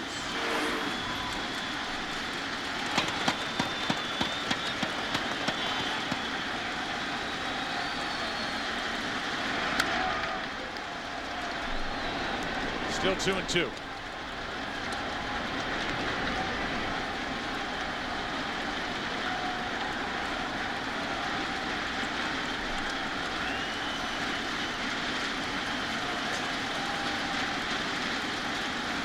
Bases clear with 1 out.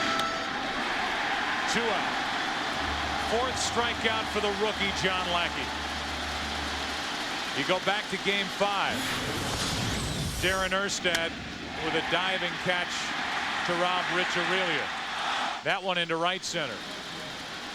Here in game 7, he moved into left center field to rob David Bell to start this 5th. Obviously a harder play when a left-handed throwing center fielder goes to his left. When he goes to his right, the glove's there. Lofton pulled back on ball 1. Kenny came in having started this World Series 1 for 12, had gone 8 for 15 since. But Lackey has retired him twice on ground balls in game 7. 2-0.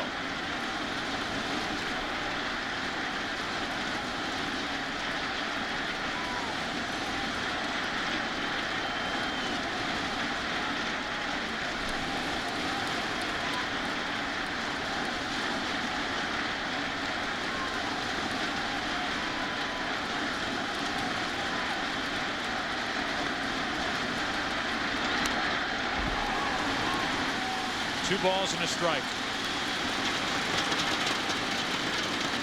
The Anaheim Angels hoping tonight for 5 innings from John Lackey. He's an out away from providing that, trying to maintain the lead. The Angels had the best bullpen ERA during the regular season. And with the exception of Francisco Rodriguez in the center there, who might be available for 1 inning tonight, they are well rested down there.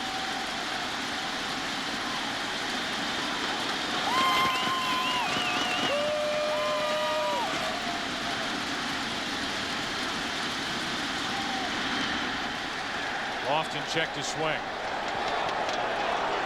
That's a full count.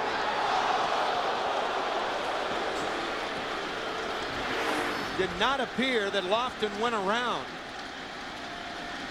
Close.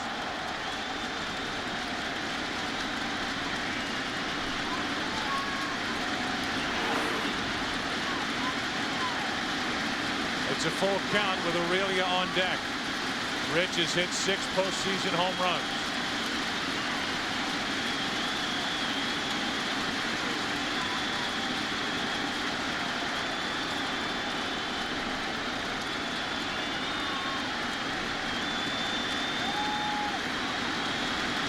Three-two pitch. A 2-out walk. And the Giants hope that'll get something going. Aurelia, then Kent.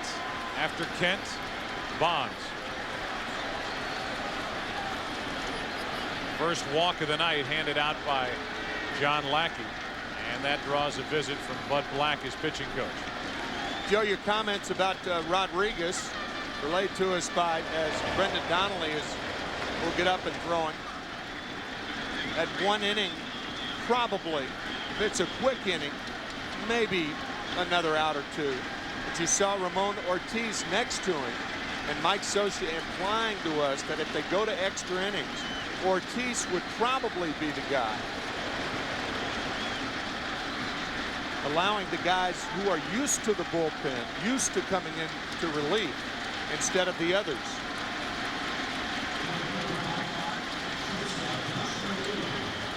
So now Rich Aurelia will stand in. As Lackey tries to go 5. Aurelia's 0 for 2 tonight, 8 out of 30 in this World Series. Donnelly getting loose. With an eye on Jeff Kent, who's on deck.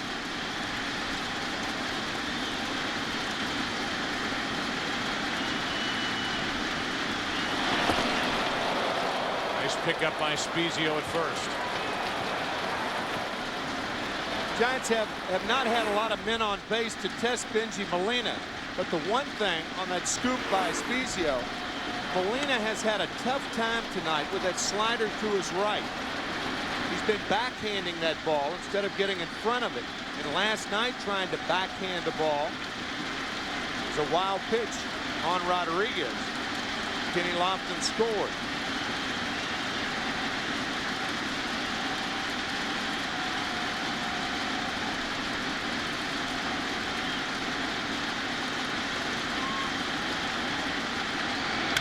Aurelia pops it into right. Salmon waits for it. And the rookie Lackey is through 5. Short rest. The 24-year-old has answered a call tonight. Go out and try and win Game 7. He's given his Angels a chance to do just that.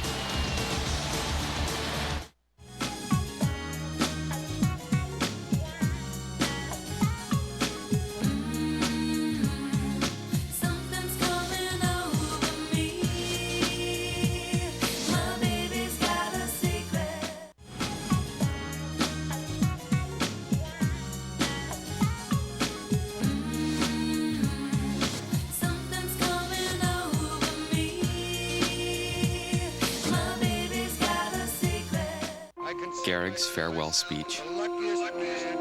Selfless. Robinson's rookie year. Fearless.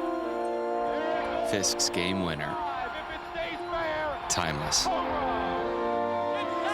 Our pastime. Priceless. There are some things money can't buy. For everything else, there's MasterCard. Devoted fan of Major League Baseball and its most memorable moments. Ouch! When chapped lips get so bad that they crack and split, get the healing power of Chapstick Medicated. With 4 strong medicines, Chapstick Medicated soothes and helps heal the worst chapped lips. Chapstick Medicated. Strong medicine to help heal. Bond. James Bond. James. For the ultimate DVD action, No more foreplay. we've got your number.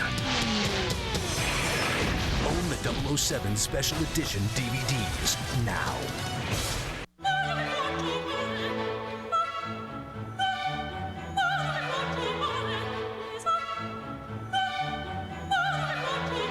okay here? Really into TVs? Then get into Best Buy, where right now all TVs $299 and up are on sale. Plus, if you purchase by November 2nd, you'll pay no interest for 12 months. That's interest-free payments on every TV, from digital to plasma, for 1 full year. Sweet. Best Buy. Go ahead. Turn on the fun. The World Series on Fox brought on special edition DVD collection from MGM Home Entertainment. And by MasterCard. There are some things money can't buy. For everything else, there's MasterCard. Up above, the Saturn light shift. Saturn and its retailers hope you're enjoying Fox's coverage of the 2002 World Series. As Tim Salmon leads off and takes a ball from Reeder. Salmon, Anderson, and Gloss. Here in the bottom of the 5th inning with the Angels up by 3. Should be handled by Aurelia. One away.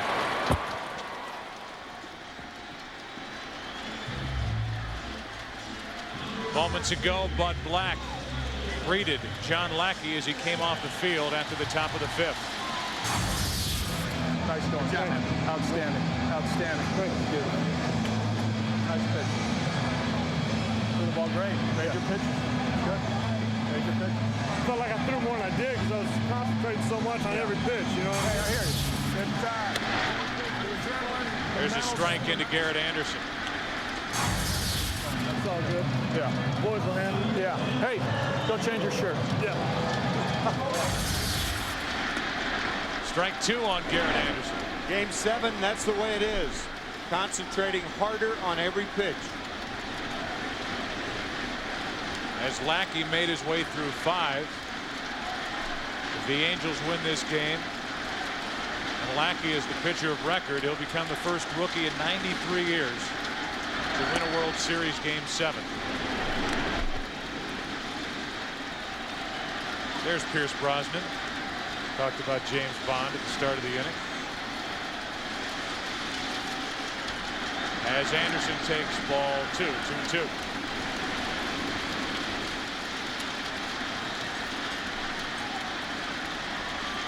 Garrett is lined into a double play and then so far has the biggest swing of the night.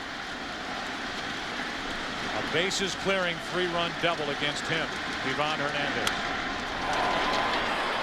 JT Snow takes it, and Reeder has faced 5 and retired 5. Our Chevy Trucks in-game box score for Anaheim. See the 4th man down, Garrett Anderson with a 3-run double. Eckstein and Erstad have each scored a run. Eckstein's been on base twice with a hit and a walk. Benji Molina drove in the first run of the night for Anaheim with a 2-out RBI double back in the 2nd. Good relief work tonight from San Francisco. Zerbe 1 perfect inning, kept the Giants in the game, and Reeder is facing Gloss, trying to go 2 perfect innings. On the inside corner, good pitch, strike 1. Brendan Donnelly will take over in the 6th. What an important inning that'll be for each side, with Kent, Bonds, and Santiago, the 3, 4, and 5 hitters coming up for the Giants, who will be trailing by at least 3.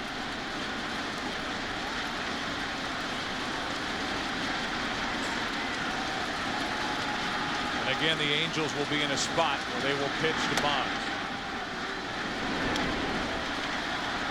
1-1.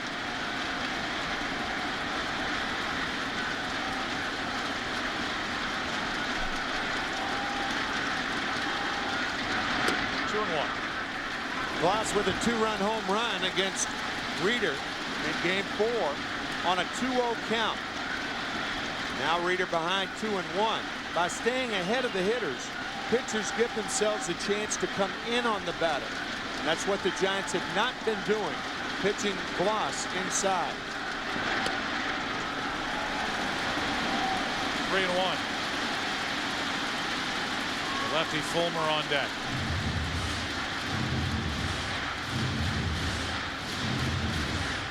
Santiago out to talk to Reeder. This could be like a Bonds pitch around situation. 2 out, nobody on, the left-hander on deck.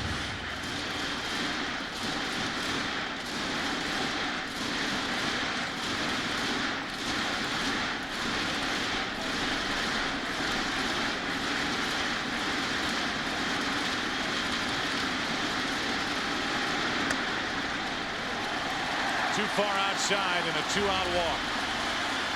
5th walk handed to the Angels tonight. Livan Hernandez issued 4 in 2+ innings and also hit a batter. Here's Fulmer. 0 for 2 tonight.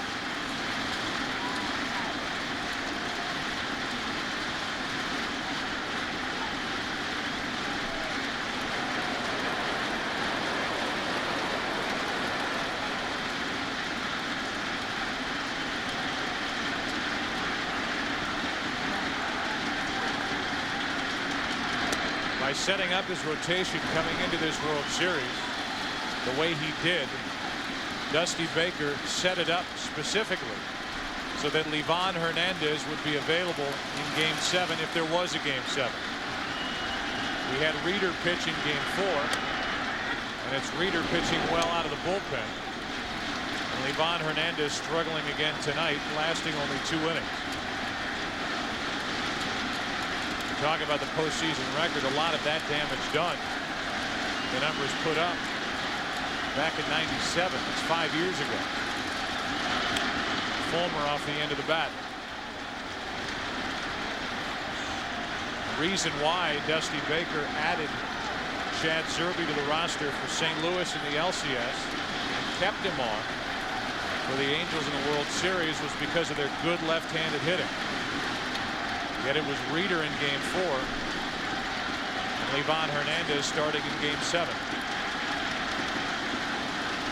A 1-2 pitch. 2 balls, 2 strikes on Fulmer.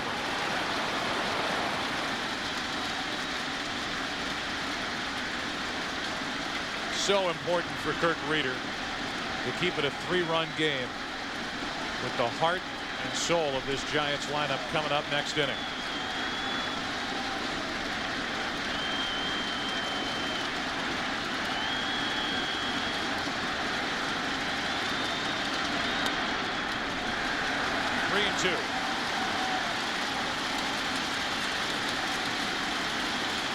JT Snow trying to get the attention of Kirk Reeder to let him know he's going to play behind him.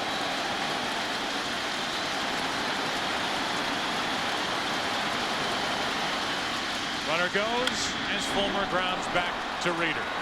Good work by Kirk Reeder, typically a starter coming out of the bullpen tonight. 2 shutout innings, and we go to the 6th. Bonds due up second for the Giants, who trail by 3. Livan Hernandez was tapped on the shoulder to start this Game 7 because of his big game pitching experience, but it's John Lackey, the 24-year-old, who pitched like a big game experienced pitcher, going 5 innings tonight. Trying to build a track record of big game experiences. John Lackey, only 24 years old, and trying to become the first rookie in 93 years to win Game 7 of a World Series. Now it's up to the Anaheim bullpen, and right now it's the heart of the order for the Giants. Their chance to get back in. Kent almost walked right into that first pitch from Brendan Donnelly. Molina sitting away. And Jeff Kent, I would imagine, would have been glad to take one for the team to lead off the 6th inning. Donnelly, what he's done this postseason, that win, by the way, came in last night's Game 6 when he worked a scoreless 8th. He walked the leadoff man, Santiago, in that inning. As a strike, his foul tipped off the bat of Jeff Kent. Postseason statistics for pitchers in particular can be so deceiving. At 4.91 ERA, not indicative of the way Donnelly has worked. 3-run home run by Bernie Williams. 2 hop and a gloss. Bad hop, and he stayed with it. 1 out. And the bases are empty in front of Barry Bonds. So after giving the Giants and their fans a glimmer of hope with his performance in Game 5, Jeff Kent with a walk, a double, 2 2-run home runs. Kent is hitless in this Game 7, and Bonds led off the 2nd, batted with the bases empty in the 4th, and again bats with the bases empty here in the 6th. 1 out of 2 tonight. Ready to hit on the first pitch now, and that's strike 1. Bonds has clubbed 8 home runs this postseason. He came into this postseason with only 1 in his career. 485-foot home runs in games 2 and 6.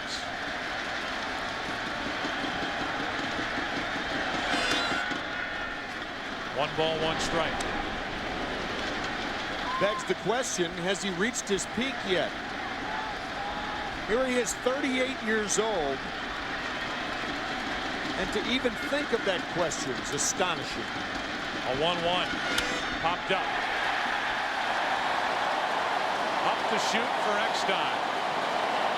2 out.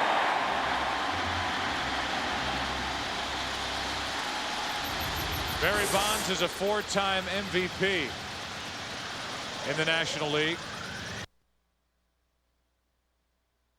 Some have won more. Wayne Gretzky with 9 in the NHL. Gordie Howe, Kareem Abdul-Jabbar, Michael Jordan, Bill Russell had 5 in the NBA. Bonds is not only the first 4-time MVP award winner. I think there's very little doubt that he will win his 5th after what he did this year. Walking 198 times and hitting a league high .370. Santiago, strike 1. In the 198 walks this season for Bonds, 68 were intentional walks. The old record was 45. And yet when the opposition did come after Bonds, he didn't miss, hitting 46 home runs and driving in 110. Strike 2. Perhaps you've noticed there are 2 types of masks being used. The goalie mask Molina has on, and Santiago with the conventional mask. I think that goalie mask absorbs the shock a bit better. Santiago not only talking there to Molina, but right after the foul tip. And Molina smiled back at the 37-year-old Giants catcher. Benito probably asked, it's fun, huh? Getting a shot like that. Here's an 0-2 from Donnelly.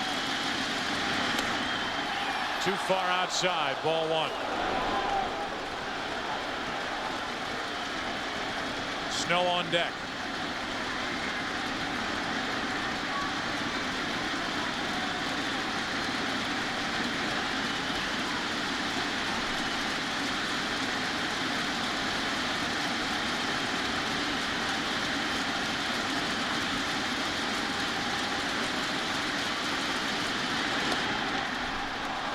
Two and 2. Santiago caught 125 games during the regular season. He's the 9th catcher to appear in the World Series at the age of 37 or older.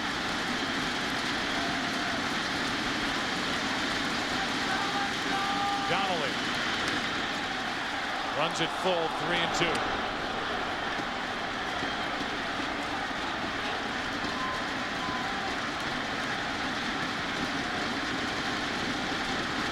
Giants got past the Braves, the Cardinals to get here, while the Angels got past the Yankees and the Twins.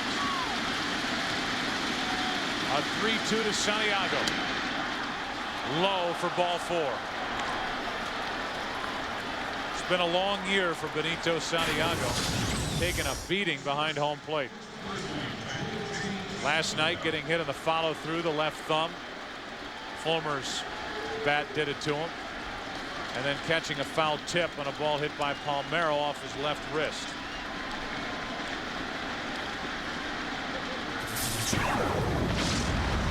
Woes of the profession. Normally a base is empty, 2-out walk, no need for concern, but if Snow can jack one, the Giants are right back in this. A 4-1 Anaheim lead, 6th inning of game 7. JT Snow takes strike 1.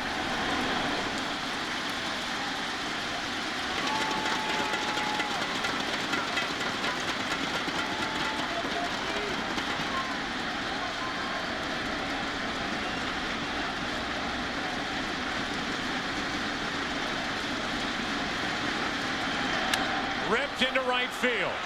That ball is going to get down and bang off the wall. Santiago will go to third. He is held there. And it's second and third with 2 out. A double by J.T. Snow into the right field corner. The score dictates base running. With the Giants trailing by 3, there is no way the third base coach Sonny Jackson can send Santiago. Snow, his second hit of the night. Nice play by Salmon. We mentioned the last inning that the Giants could take advantage of Salmon's sore hand. He was hit on that hand earlier, but no evidence of it affecting his throwing. And now a situation that we talked about earlier in the night with Reggie Sanders, the scheduled hitter. Tom Goodwin is going to come off the bench and bat. Sanders with a sac fly. He's also fly to right. 5 out of 21 with 6 RBIs in this World Series is lifted for Tom Goodwin. And Donnelly gets a visit from Bud Black.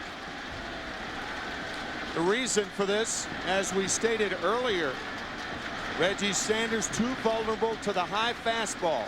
The one thing about Goodwin, if he puts the ball in play on the infield, there's a chance for him to beat it out. Blazing speed. Or if he dumps one into left field, then you score 2 runs.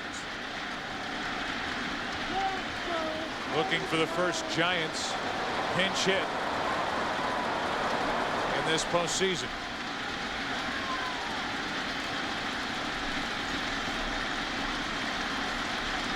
Signed in April after being cut loose by the Dodgers. Here's Goodwin with a chance to knock home 2. Ball 1 with David Bell, the number 8 hitter, on deck. Can't let off. He grounded out. Bonds popped up. Santiago, a 2-out walk. Snow followed with a double. Goodwin, 1-1.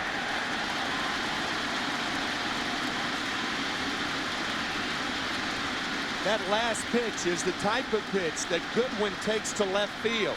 He does not have a lot of power, and Garrett Anderson shallow and left, and that's the way you have to play him.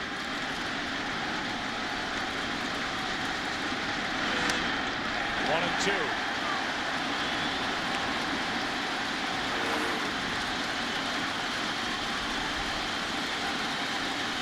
Goodwin missed his pitch.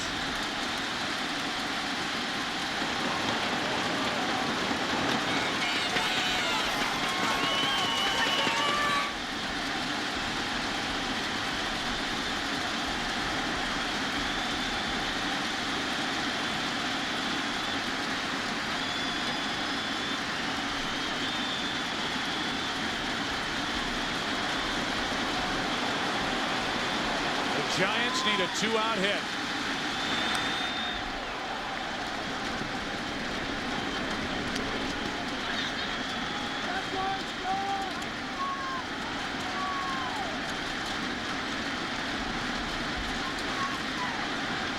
Dusty Baker in his office before the game talked about what a 3-run homer can do for a team and what a 2-out walk can start. A 2-out walk to Santiago, a double by Snow. It's up to Goodwin. Broken bat, a foul ball. Donnelly thankful somehow that weapon ended up past him toward the second base position. You can see contact right there on the trademark. But that is a type of hit that could give the Angels trouble. Right there, just above the trademark. Firewood. Baker caught the foul ball.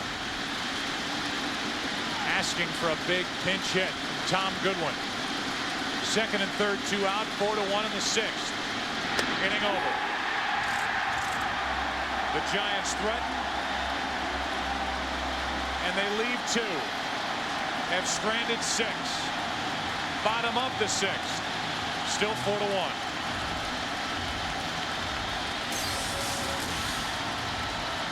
Stays in the game. He's in right in place of Reggie Sanders. And Kirk Reeder is back to the hill, bottom of the 6th, and Spezio first up.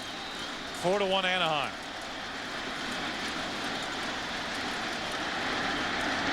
The Giants took the early lead on a sac fly by Reggie Sanders in the 2nd. The Angels tied it on a 2-out RBI double by Benji Molina, and then took the lead on a bases clearing double by Garrett Anderson.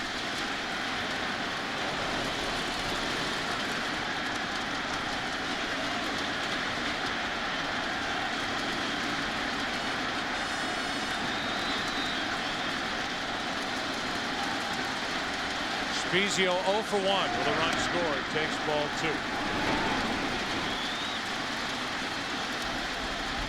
When Scott Spezio was 7 years old, he and his dad used to go in their backyard in Joliet, Illinois.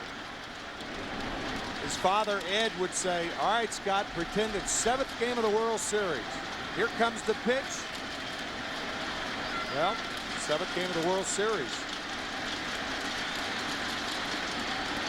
Spezio, a big reason why there is a 7th game of the World Series with his 3-run homer last night. A 2-2 pitch. Still 2-2. You're looking at a guy in Scott Spezio who was signed as a free agent by Anaheim because the Oakland Athletics didn't offer Scott a contract. He was sitting by the phone. He got the call from the Angels. He has made a tremendous impact on this pennant-winning team.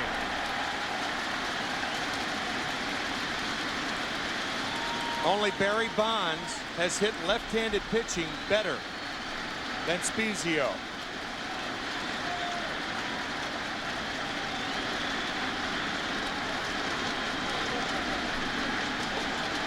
A 2-2 pitch. Popped up, shallow right. Long run, Goodwin. Out is Kent. Goodwin is there. 1 away. Tim talked about Ed Spezio with his conversations with his son Scott. Here's Scott talking about it. The reason he did that is to prepare me for the toughest situation in baseball, so that any other situation that I would encounter wouldn't be as tough as that situation.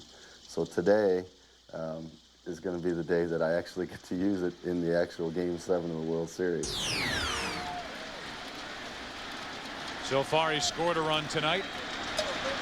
The Angels lead by 3, bottom of the 6th. And a ball up and away to Molina.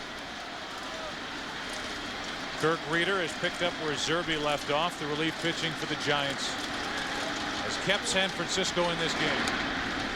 1 ball, 1 strike.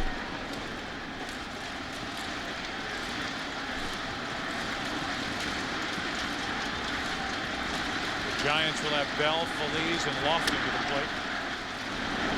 At the top of the 7th, the 8, 9, and 1 hitters.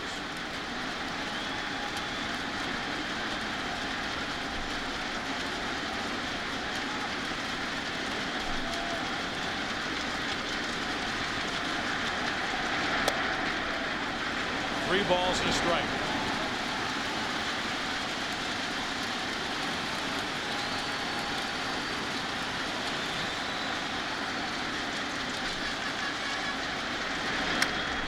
Molina flies one to deep right. Back at the track, at the wall. It's off the wall. And Molina has his 2nd double of the evening.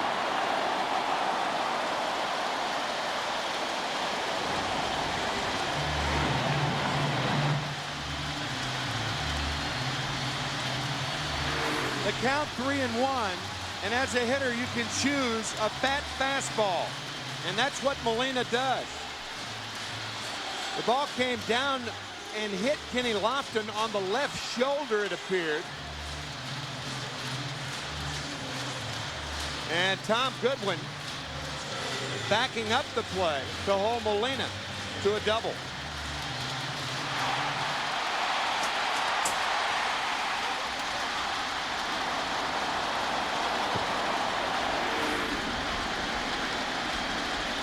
Now it's Adam Kennedy. To the right side for Kent. the second out of the inning.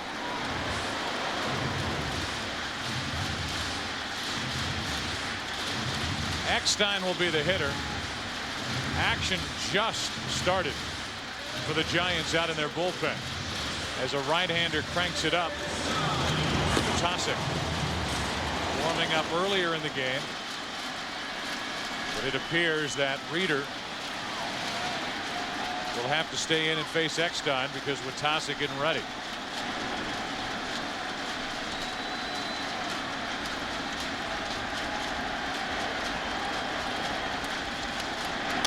Good pitch on the inside corner, strike one.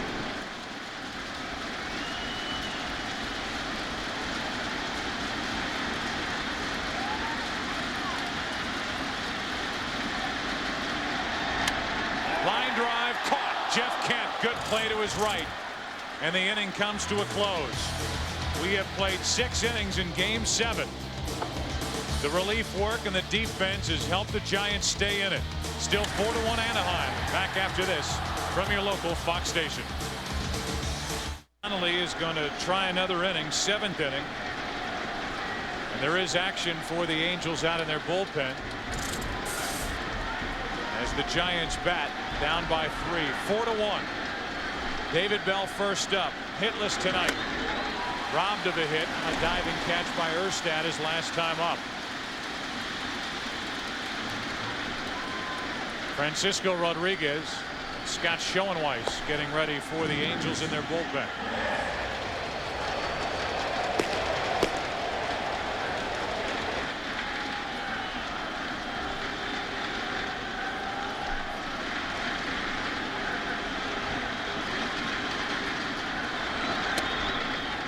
One ball, one strike.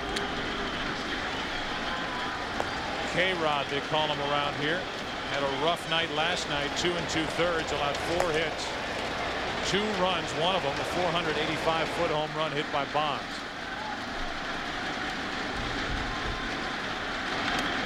Two balls and a strike.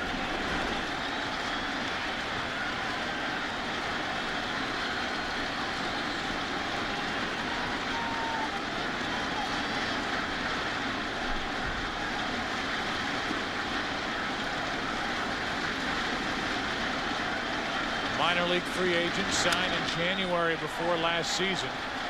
Deals in the count 2-2. Here's a guy who had spent 10 years in the minor leagues with 9 different organizations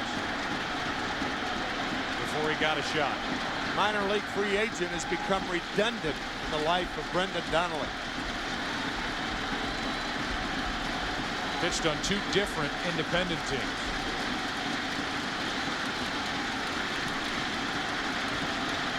Here he is trying to protect a 3-run lead in the 7th inning of Game 7. Bell pops it up behind the plate. It's out of play.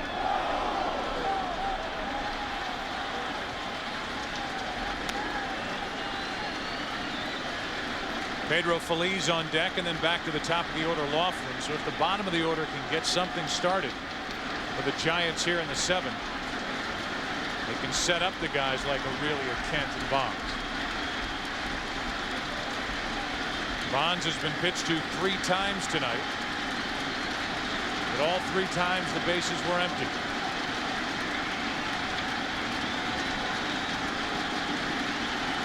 A 2-2 to Bell. Driven into left field, well hit. Back is Anderson at the wall. 1 out.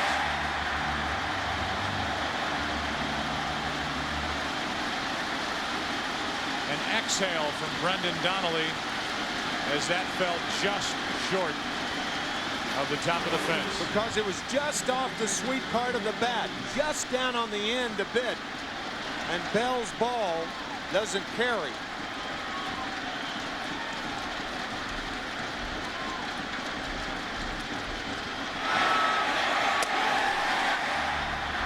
Bell hoping, doesn't get his wish. And a deep breath from Donnelly. Rusty Baker saying it might have a chance. I think while saying that, it looked like he was also saying stay here to one of the bat boys to not run out there and get the bat. I mean, he's become a guy who's managing a World Series game and trying to tell the bat boys when they should go out to the plate. Feliz 0-2.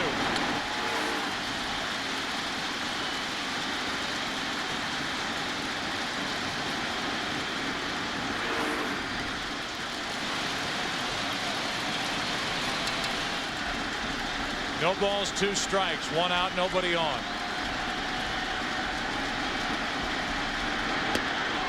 Two out. Second strikeout for Donnelly.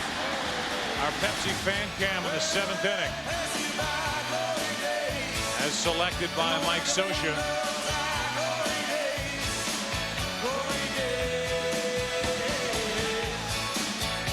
Hometown manager's choice.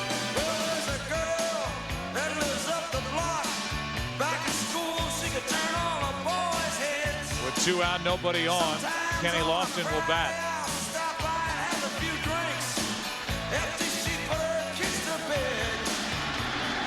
Lofton 0 for 2 tonight with a walk. In the air, deep right center field. Erstad back. Just short again. Bell just short to left. Lofton just short to right center. And so far, the Giants just short tonight. Time to stretch in Game 7.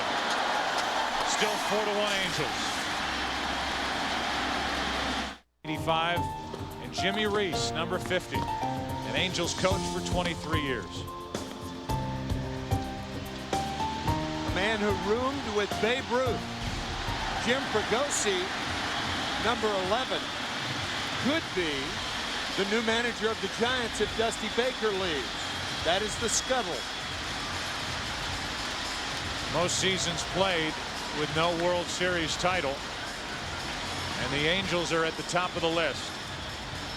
You think of how Gene Autry became involved with the Angels in the first place, buying the team to fill programming on his radio station out here after the Dodgers and Walter O'Malley had taken that property away. Gene Autry, who played baseball and at one point in his young life was offered a contract, decided to stay a telegraph operator and was heard singing by Roy Rogers, offered a contract to become an entertainer, and he is on a walk of fame near you and beloved, one of the most beloved owners in the history of professional sports. I think Gene made the right move. He was offered $100 a month to play minor league baseball for the St. Louis Cardinals.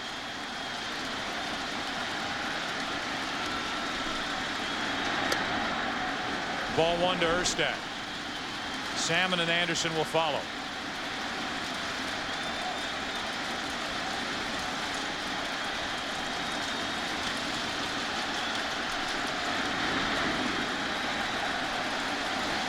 Two 2-0. Reeder has pitched shutout ball since entering in the 4th. Trying to keep the Giants within striking distance at 4-1 in the bottom of the 7th. This crowd is alive and kicking for the Angels. 3-0. The reason that this inning is so pivotal, the Angels have a 3-run lead, and up third in the top of the 8th is Barry Bonds. 3-1. Aurelia, Kent, and then Bonds in the 8th. 2 big shutout innings turned in by Brendan Donnelly tonight. 5 from the starter Lackey, the rookie and 24-year-old. Erstad chops one to Kent. And that's 1 out in the 7th.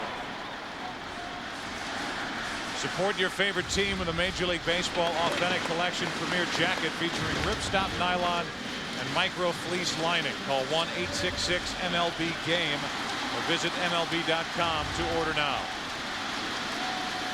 Salmon, who has walked, been hit by a pitch, and scored a run on the 3-run double by Garrett Anderson back in the 3rd inning. No scoring since.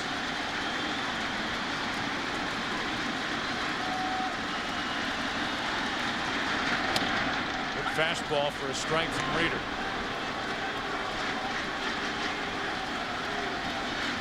The innings turned in by Reeder tonight adds more fuel to the fire for those who believe Reeder should have started Game 7 instead of Livan Hernandez. Livan Hernandez tonight lasted into the 3rd inning, did not retire a hitter. And then in Game 3 of this World Series, couldn't get through 4.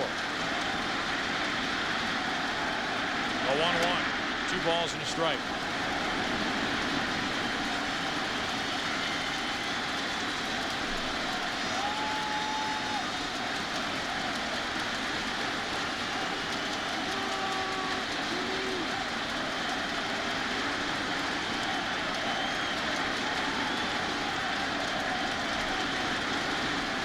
On 2-1, Salmon takes ball 3. There is help for Reeder in the bullpen if the Giants need to go to it. Air and Witasic. Salmon ready to pound on 3-1. It's a full count.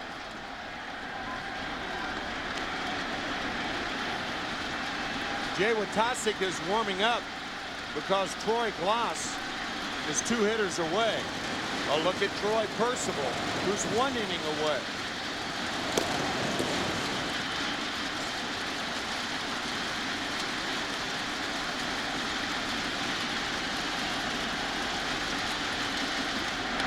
Got him on the inside corner, 2 out, and Salmon spins, starts to argue, and then stops as he looks at Jerry Crawford. Salmon going to first base. They came inside with a fastball. He thought it was low, and Jerry Crawford punches him out.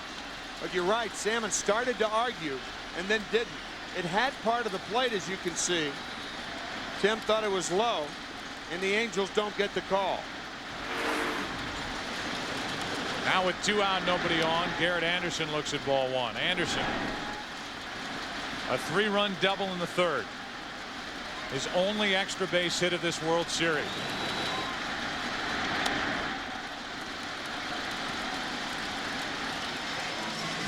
Frankie Muniz, title character from Malcolm in the Middle.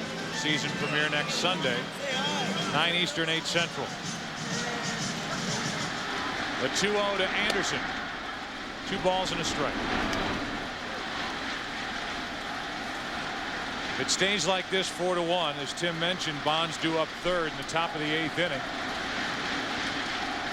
Could be the most important inning the rest of the way. 2-2 now on Anderson. Aurelia, Kent, and Bonds, the scheduled hitters. Rodriguez and Schoenweiss were up earlier for the Angels in their bullpen, and their bullpen now quiet. Anderson reaching for it, flies to center, and Lofton takes care of it. More good work from Kurt Reeder. Bonds due up 3rd in the 8th inning, with the Giants trailing by 3. To bolster the speed in the outfield, Alex Ochoa takes over in right. He also has a very good throwing arm. So does this guy, Francisco Rodriguez. 5-1 in the postseason, an ERA of 2.04. The Giants reached him last night in Game 6. 2 runs on 4 hits. He did strike out 4. Aurelia first up. Strike 1. Aurelia, Kent, and Bonds for the Giants, who trail by 3. Looked like Aurelia was taking all the way, realizing the importance of getting 2 on for Bonds. Troy Percival up and throwing. The 20-year-old brings it inside corner, outside corner, 0-2.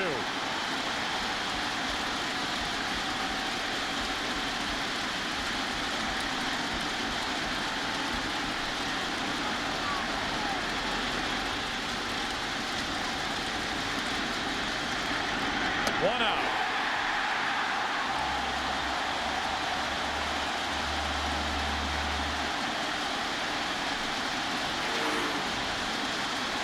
One of those at-bats where no right-handed hitter in baseball does anything other than this. 2 fastballs for a strike and the slider to get a Aurelia. Now it'll be Jeff Kent. Kent, 6 straight years of 100 or more RBIs. And one of the most productive second basemen in baseball history. Bats with 1 out, nobody on, and takes a strike.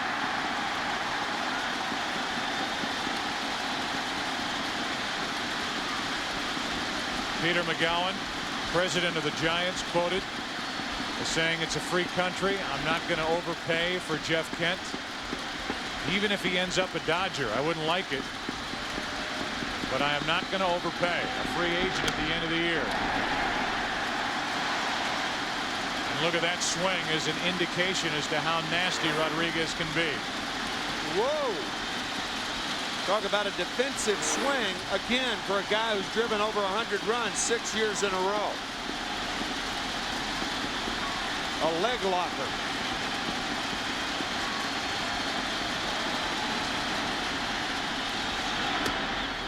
Almost tried to lean into it. Ball 1. Slider backs up and stays inside to Kent.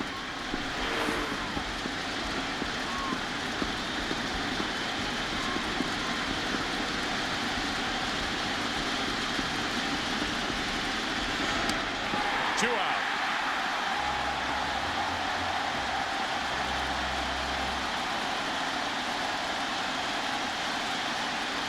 And again, Bonds bats for the 4th time tonight with the bases empty because of this. And Francisco Rodriguez in the World Series, when facing right-handed hitters, has given up 2 hits in 21 at-bats with 11 strikeouts. Bonds with the bases empty. Barry Bonds hit a 485-foot home run off Rodriguez last night. It came in the 6th. It made it 4-0 Giants. It's 2-0. Last night, an 86-mile-an-hour changeup from Rodriguez. As Bonds found an exit.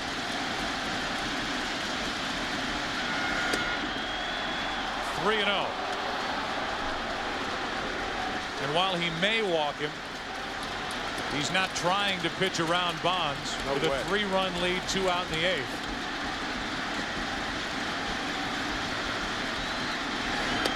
Three and 1. Barry started to leave. He's used to it. Used to taking right turns and left turns at first. Should challenge him on 3 and 1, and he misses low for a 2-out walk. That for Bonds is his 27th walk of this postseason. And now Santiago trying to extend the inning for JT Snow, who's on deck.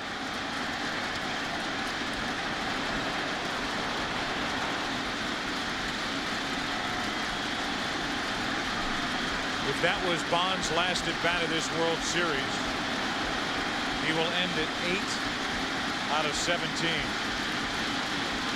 with 13 walks. Santiago. Strike 1.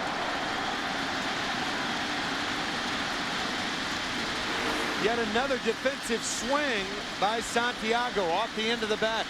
The slider. Turning to ask Jerry Crawford if that was a good pitch.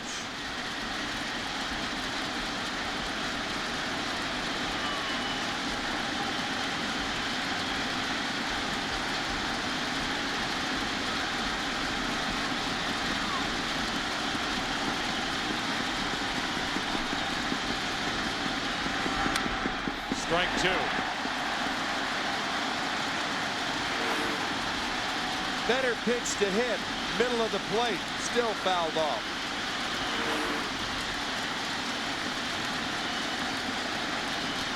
What Rodriguez will try to do now is go wider to Santiago. Throw something off the plate away.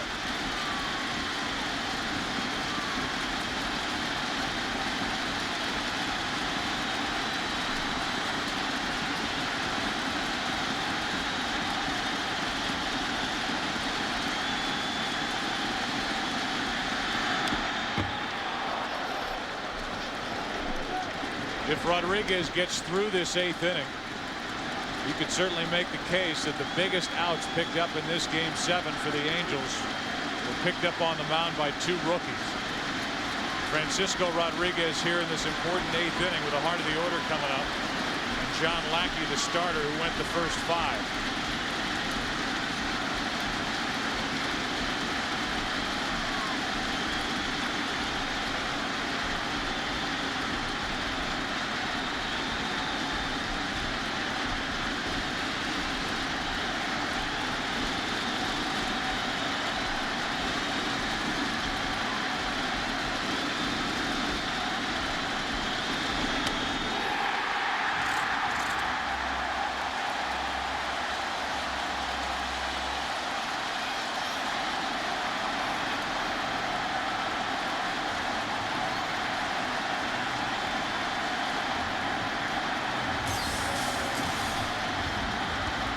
The Bond by MasterCard. There are some things money can't buy. For everything else, there's MasterCard. And by GMC, we are professional grade. Up above, aerial coverage of this World Series, courtesy of Saturn and the Saturn Light Ship. Keep your eye on the sky when the Light Ship visits a major sporting event near you.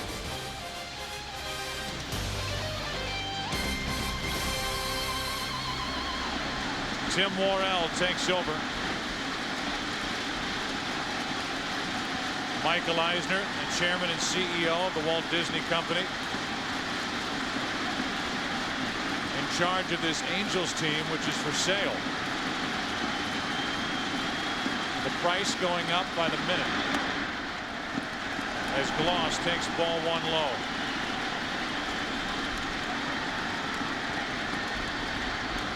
Gloss, Fulmer, and Spezio against last night's losing pitcher.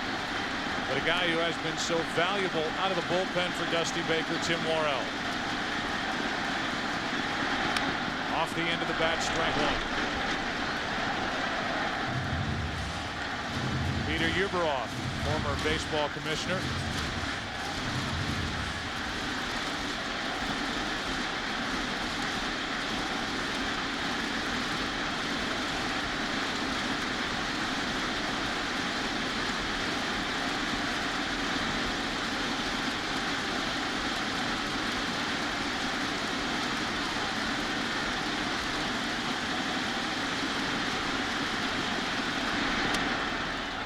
One ball, 2 strikes. Current commissioner, Bud Selig.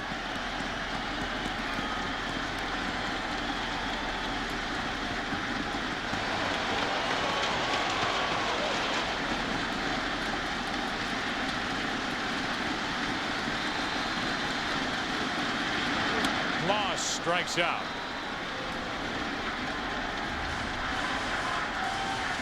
Bottom of the 8th inning, 1 out, nobody on here in game 7. The Giants had a 3-2 series lead going into last night, had a 5-0 lead heading into the bottom of the 7th last night. The Angels got 3 in the 7th, 3 in the 8th. Tonight, after the Angels forced game 7, San Francisco got on the board in the 2nd with a run. Anaheim answered, and then in the 3rd, a bases clearing double, scoring 3 by Garrett Anderson, put the Angels up 4-1. Pitching has dominated since on each side. And the Angels, as they bat in the bottom of the 8th, are 3 defensive outs away from their first World Championship.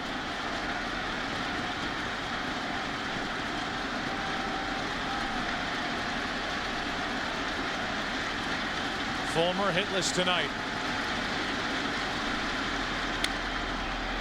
Diving stop Snow. Great play by the 6-time Gold Glove Award winner. 2 out. What a play by J.T. Snow, diving to his left, landing on his glove, soft tossing to Worrell to get Fulmer. Nicely done.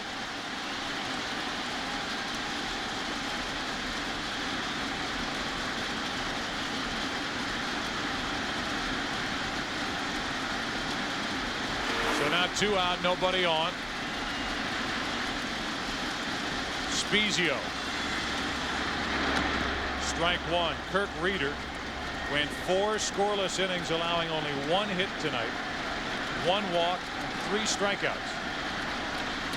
Francisco Rodriguez worked the top of this 8th with a walk and 3 strikeouts. And Troy Percival will work the top of the 9th.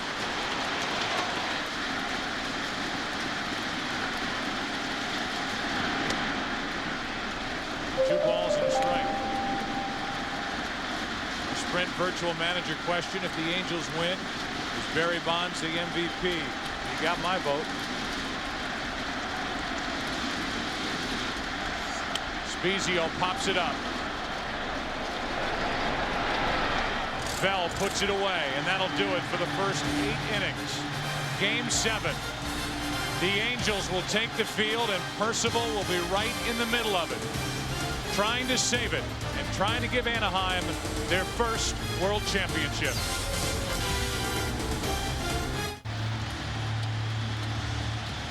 We move into the 9th inning.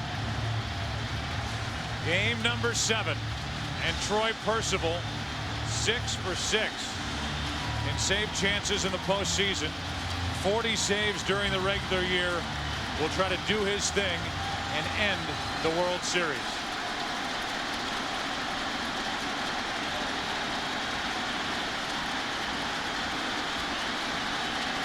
Snow, Goodwin, David Bell, the 6, 7, and 8 hitters for the Giants. Snow, 2 more hits tonight. 10 in this World Series. Ball 1. You can see there J.T. Snow taking all the way. He'll probably take a strike. We've talked about it earlier. Percival has a tendency to be wild up and away to left-handed batters, particularly the first one, like that. 2-0. After a long night of sitting and watching last night, Percival came in and had a 1-2-3 9th inning in a 6-5 Anaheim win.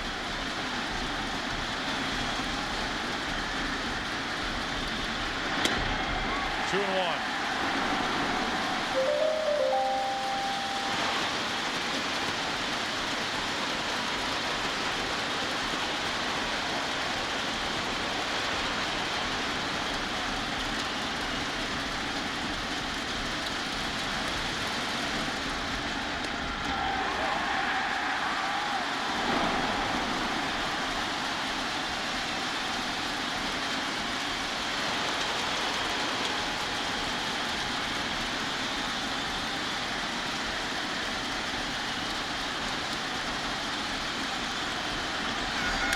Into right field, another hit for Snow.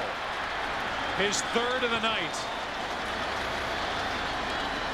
2 singles, a double, and 11 hits in 27 at bats in this World Series. J.T. Snow saying, just 1 second. Now you've got Tom Goodwin up there, who is a threat to bunt. The one thing about Percival, he is not a real good fielder. So look for Goodwin to perhaps either take a strike or try to bunt.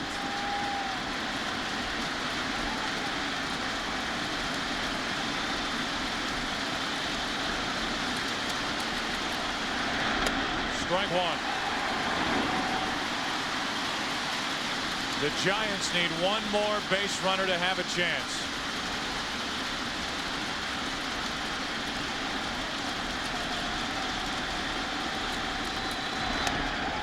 Strike 2.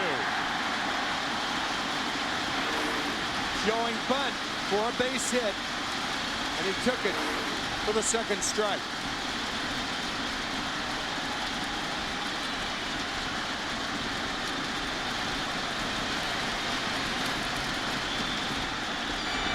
Out of play. Goodwin 1 for 8 with 3 strikeouts in his career against Percival.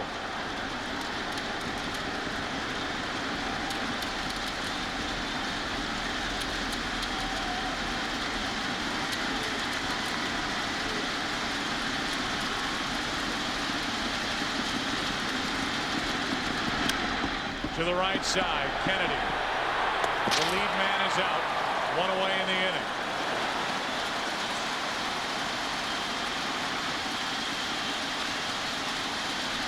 Kennedy very deliberately throwing to Eckstein, not worrying about 2.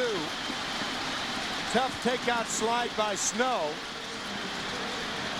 But the Angels making sure of 1.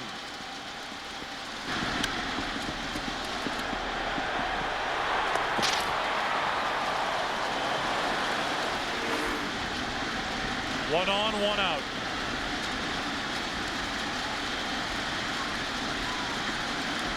David Bell. The Anaheim Angels finished 41 games out of first place a year ago behind Seattle. They are 2 outs away from their first championship in 42 years of play. Established in 1961 as an expansion team.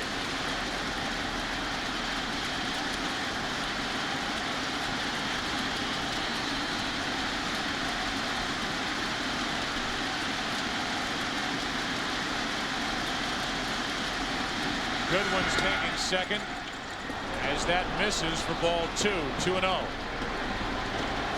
Angels giving Goodwin second base.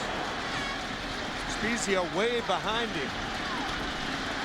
You're in the 9th inning. That's the only way to play it.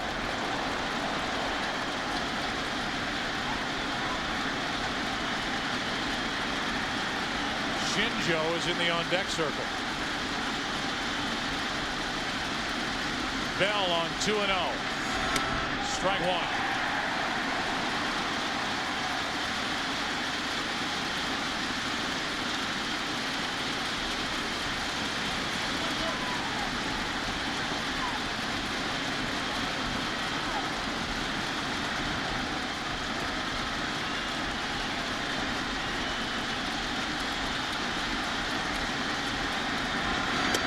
Ball 3.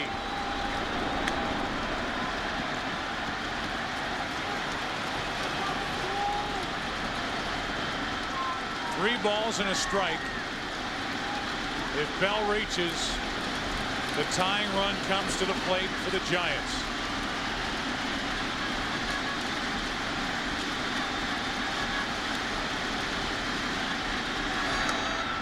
The tying run comes to the plate for the Giants. A hit, a force out, a walk. And Edison International Field just got awfully quiet.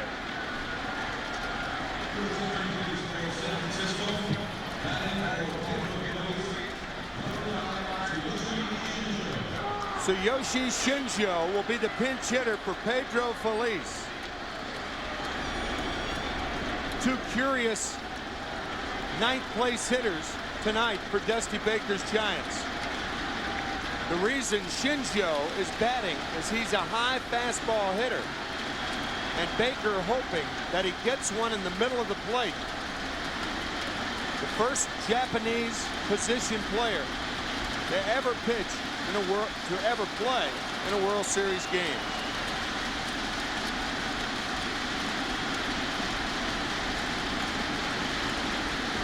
Has not ever faced Percival. Strike 1.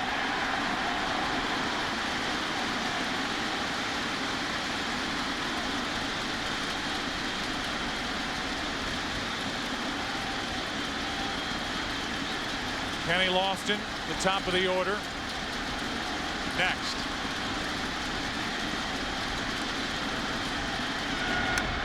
Strike 2.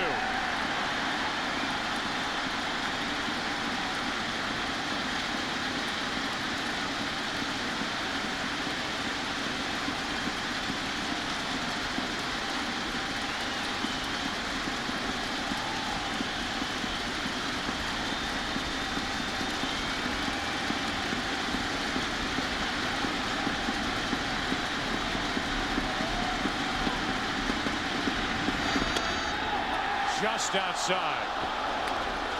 First breaking ball from Troy Percival that just misses on the 0-2 count.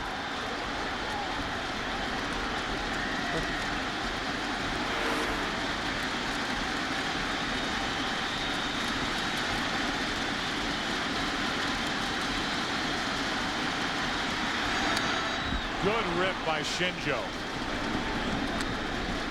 He can hit that pitch, that high fastball, but he fouls it back.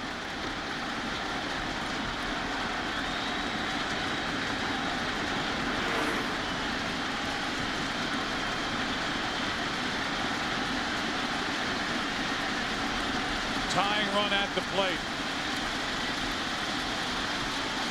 Top of the 9th inning of Game 7. 4-1 Anaheim.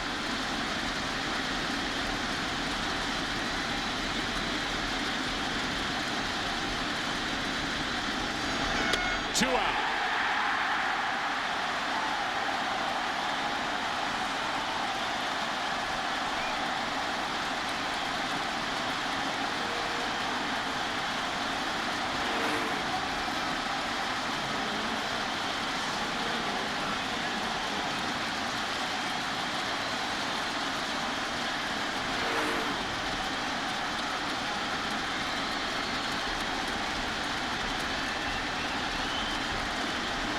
Kenny Lofton with 2 on, 2 out. If Kenny Lofton gets the ball down, he can pull it. That's his long ball, down and in. Driven into right center field. Erstad says he has it. The Angels, world champions.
For 42 years in the shadow of the Los Angeles Dodgers, the Anaheim Angels step into the spotlight and win the World Series. Let's go down to Steve Lyons. All right, Joe, thank you very much with Garrett Anderson. And Garrett, how does world champion Anaheim Angels sound? I can't believe it, man. It's just been a long year. It's just a testament to the guys that we never gave up, and it's just a blessing that we're here, and we just had a great year, man. Couple big blows for you, one in Game 6, and then the double was the big hit in this ball game. Tell me about that double. Well, I just wanted to get in a situation where I was going to be able to hit my pitch. Just look for something out over the plate, not try to do too much, and he made a mistake out over the plate, and he paid for it. You told me when this postseason began that you're all business on the field. You never smile. Time for you to smile, isn't it? Oh, it's over with. I can smile now. Hey, go get fitted for a ring, all right? Congratulations. All right, Joe. Steve, thanks.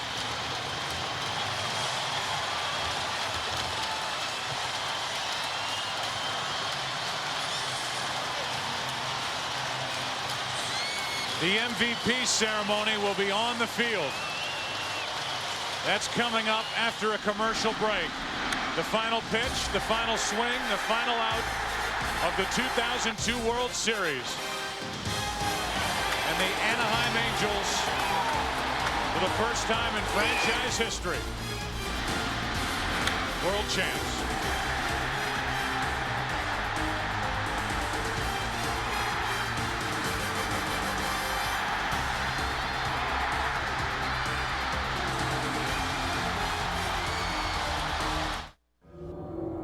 Jack Bauer seems to live an ordinary life. I love you so much, sweetheart. But sometimes the men chosen to protect us Mr. President, we are in the middle of a grave situation. are the most dangerous ones of all. Put it down! This fall, an unimaginable threat. This cannot leak out to the public. An unstoppable man. You want results, but you never want to get your hands dirty. An unforgettable new season. You need to get out of Los Angeles now. Kiefer Sutherland, 24, the season premiere. Presented without commercial interruption by Ford. At 9/8 Central, Fox, Tuesday. The work week is tough enough. On Sunday nights, who needs the drama? Next week, it's the premiere of the new Fox Sunday, featuring the brand new Simpsons Halloween special, where an evil scientist fuses man with beast. Mr.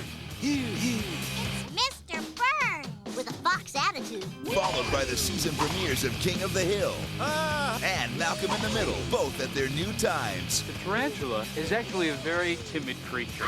Once the swelling goes down, the fangs should fall out. Life is short. You need all the fun you can get. Redneck boy getting busy with lawn clipping. It all starts with the classic Simpsons, 7:30 next Sunday on Fox. Up next on Fox 5 News, a big warning about two popular painkillers. What was that mystery gas that killed the hostage takers in Moscow? Somebody was missing from the governor's debate. And who's the jackass these jokers made millions this weekend? Fox 5 News is next. The power of GMC. Nothing beats the power of zero down payment. Zero payments till January 2003 and 0% financing on every new GMC. Get any new GMC with zero down payment, zero payments till January 2003, and 0% financing. Plus, get an extra $500 bonus cash. See the pros at your local GMC dealers before it all ends October 31st. The singing cowboy, the late Gene Autry. Remembered throughout this postseason by the Angels and their fans. Let's go down to Steve Lyons. All right, Troy, you and Tim Salmon have been in this organization, it seems like forever. Tell me what it feels like right now for this win. Unbelievable for us, for our fans. You can't describe it. This team's worked as hard as any team ever. We deserve it, and nothing could have been better. What were you throwing in that ninth inning when you came in? I throw nothing but fastballs through one hook in there. Beyond that, they were going to have to beat the number one. Why do I get the feeling that for the older guys on this team, you do it more for the younger guys and more for the guys that aren't even here anymore? Heck no, we did this for Gene, we did this for D-Sar, Finley, and the guys that have been putting in 8 years in this place. Nobody deserves it more than these guys. Who's the young man right here having fun? Cole, wave to the TV camera, buddy. This is my son Cole right here. Tell him we're world champs. World champs. That's right, baby. All right, man, go have fun with your teammates. Joe, let's go back up to you. All right, Steve, thanks. They continue to set up the stage on the field out in the second base area here in Anaheim.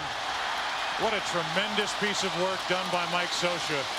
We mentioned the Angels finished the year last year 41 games out of first behind Seattle. They battled their way through a tough September. They got through the Yankees. They got through the Twins.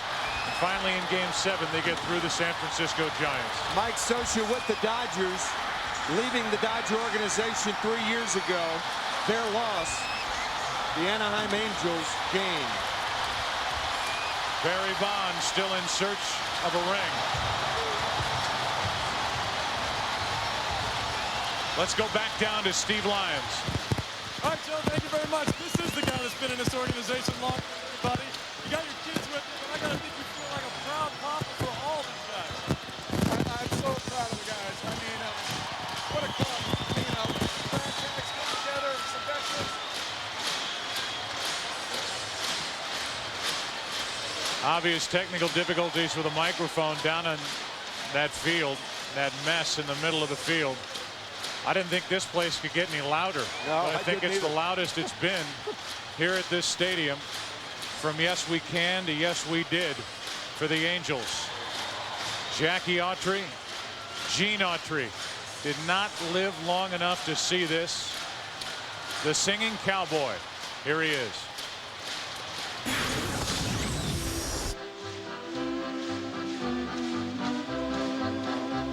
I'm back in the saddle again, out where a friend is a friend, where the longhorn cattle feed on the lowly Jimson wheat. Back in the saddle again, riding the range. When I look at Steve and Jen... Wireless phone? That ought to do it. That's M-Life from AT&T Wireless. Your mobile life made better.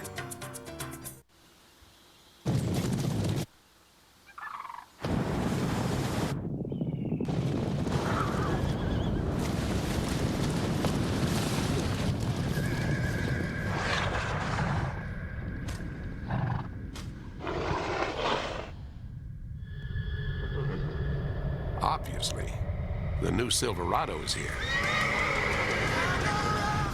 Silverado, the truck from Chevy. Direct from the Major League Baseball Clubhouse Store. The Major League Baseball Clubhouse Store presents the official World Series champion t-shirt and cap. These are the same t-shirts and caps the Angels wear during the post-game clubhouse celebration. Call for your official 2002 World Series championship gear. The t-shirt is just $19.95. The cap is just $24.95. Celebrate with your official World Series championship apparel. 888-MLB-4U. Call now. 888-652-4968. The celebration on the field after Game 7, a 4-1 win for the Angels. Let's go down to the field and Jeannie Zelasco. And Joe, I think they ought to change the name on the sign out front because this is the happiest place on earth. After 4 decades worth of waiting, let's get to the hardware because we have a full stage up here. Jackie Autry, Michael Eisner, and of course Mike Scioscia, Bill Stoneman. We'll get to you in a minute, Troy. But first, the Commissioner of Major League Baseball. Thank you very much, ladies and gentlemen. Congratulations to the Anaheim Angels, team founded in 1961. This is your first World Championship.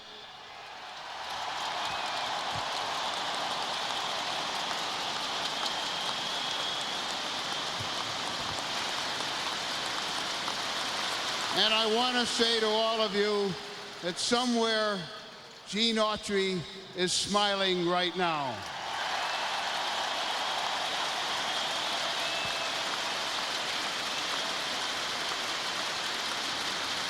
Congratulations to Disney, to Michael Eisner, who I'm about to present the World Championship Trophy, to Bill Stoneman, and to Mike Scioscia, and all the Anaheim Angels.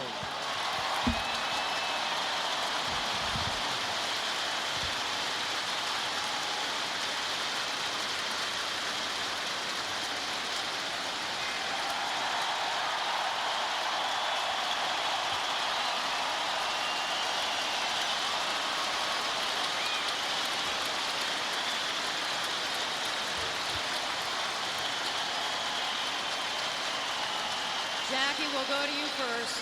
As the commissioner said, somewhere Gene is smiling. What do you think he'd be saying about this moment right now? Well, I'm standing here looking at his picture up in his box, and I've got his hat here with me. And all I can say is he loved every fan in this stadium, and he loved the California Angels.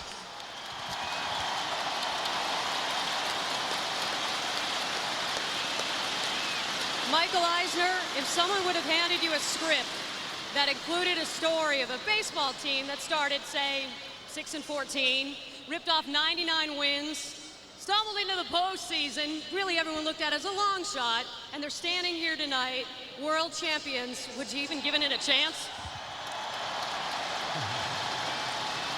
Well, if you have the spirit of Gene Autry, being back in the saddle again. The Bavases, Bill Stoneman, and Mike Scioscia, you never could count Orange County out.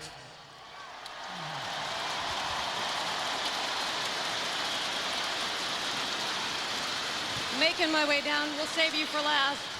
Mr. Stoneman, the genius to bring this gentleman in, a rookie manager, been here 3 years, Mr. Mike Scioscia. What did you see in him?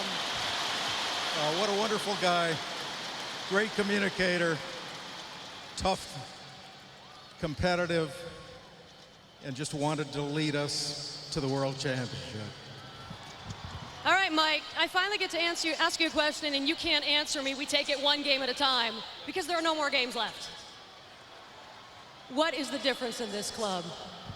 I'll tell you, I've been in this game for a long time. I've never been around a group of guys that are so passionate about the game, came every day to give their best, no matter what the circumstances were. This championship is these 25 guys in the clubhouse, and what they did for the city of Anaheim is incredible.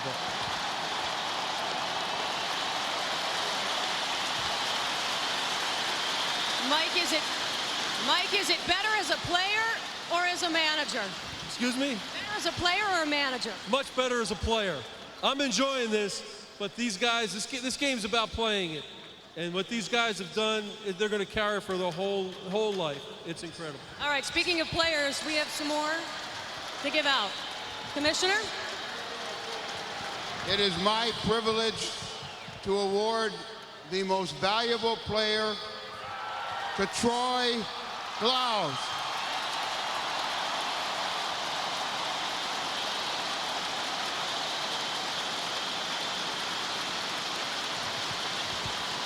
Troy, 3 home runs, 8 RBIs, 10 hits, 22 total bases, 3 shy of the world record, and a big, big hit last night. Congratulations.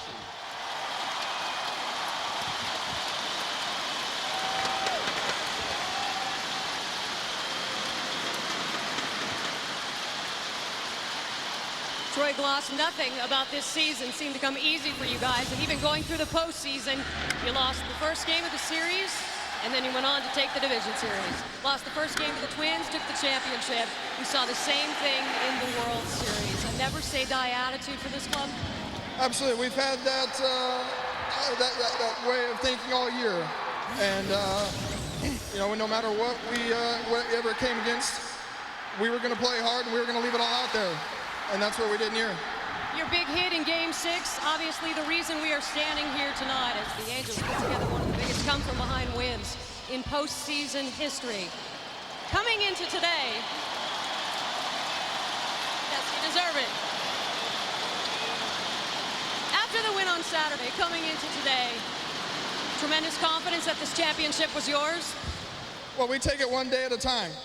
And today was the same way. We knew we'd go out, play 100%, leave it all on the field, and see where we ended up. Long-suffering club here in the postseason. How does it feel to, sorry people, to get the monkey off your back? Not the rally monkey. We like the rally monkey. Yeah, it feels great. You know, these fans here have been waiting a long, long time for this. And I know we all feel so great to be the part of the team to bring it here. Congratulations, the 2002 World Series MVP. How does that sound? Sounds great. I appreciate it. Thank you very much. All right. If we could give an assist on the night, ladies and gentlemen, John Lackey. Now, are you aware that you are the first rookie to win a World Series game in almost 100 years? It's not bad. This is where you want to be. Everybody wants to pitch in the World Series, Game 7. It worked out good for us. You get the call up in the middle of the summer. You got to join this club. You're a fresh face up here. Could you have imagined you would be standing here in late October? It's a long way from Salt Lake. These fans are awesome. It's been unbelievable. What about the resiliency of this club and its ability to rally back? That's the way we've played since I've been here. We're going to battle people. We come at you every inning, and we got us a world championship. Congratulations. Joe, this truly is heaven on earth. Seventh heaven, you might say. Back to you. Jeannie, thank you. We will check in now with the San Francisco Giants. Their manager, certainly one of the best in the game, Dusty Baker, had a chat with Kevin Kennedy.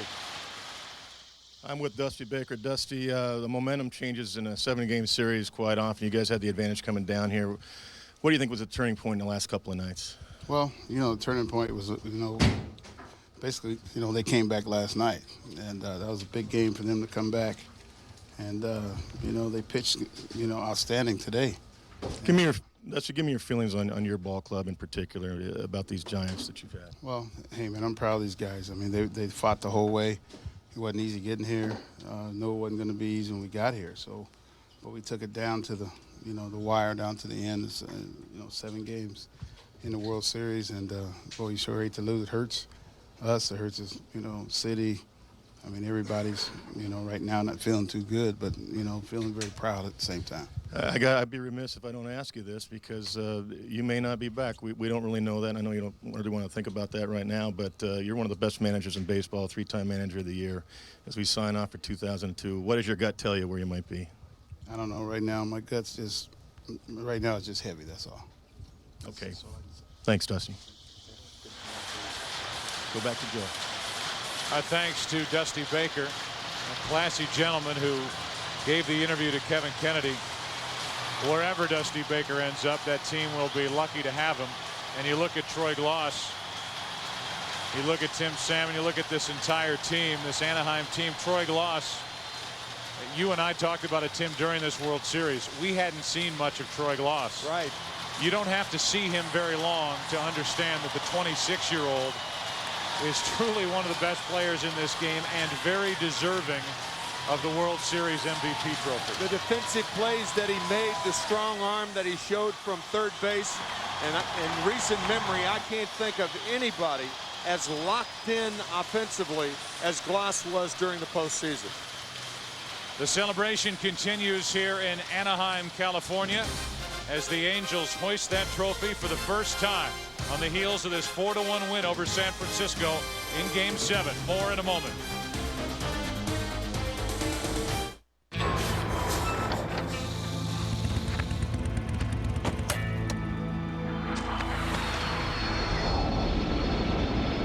I hate it when he does that. Sorry about the dust. Come on, guys, let's go. After the new roomy 7-passenger Chevy Trailblazer, everything else just seems kind of weak. I left the bagels in the jet. The new Chevy Trailblazer, like a rock. Well, see you calling again. What could you possibly want? I thought that we could be friends, but now I know it was a front. Yeah, I'm alright. This is the way that I was down. I'm trying to make it in this right, but I'm receiving no. First you say whoa, then you say yeah. Throw your hands in the air. First you say whoa. Pepsi Blue, a fusion of berries with a splash of cola. Pepsi Blue, it's a blue thing. I called him and I said, get a movie, something old. I heard, get a monkey with a cold. A monkey? It's not his fault. It's the cellular static. Here, now you can get clear calls and do more, because Sprint built the largest all-digital, all-PCS enhanced nationwide network from the ground up for clarity you could see and hear. Oh, look at that. Thanks. What about the monkey? Plenty of fluids, and he'll be fine. For $30 a month, get 300 anytime and unlimited night and weekend PCS minutes from Sprint.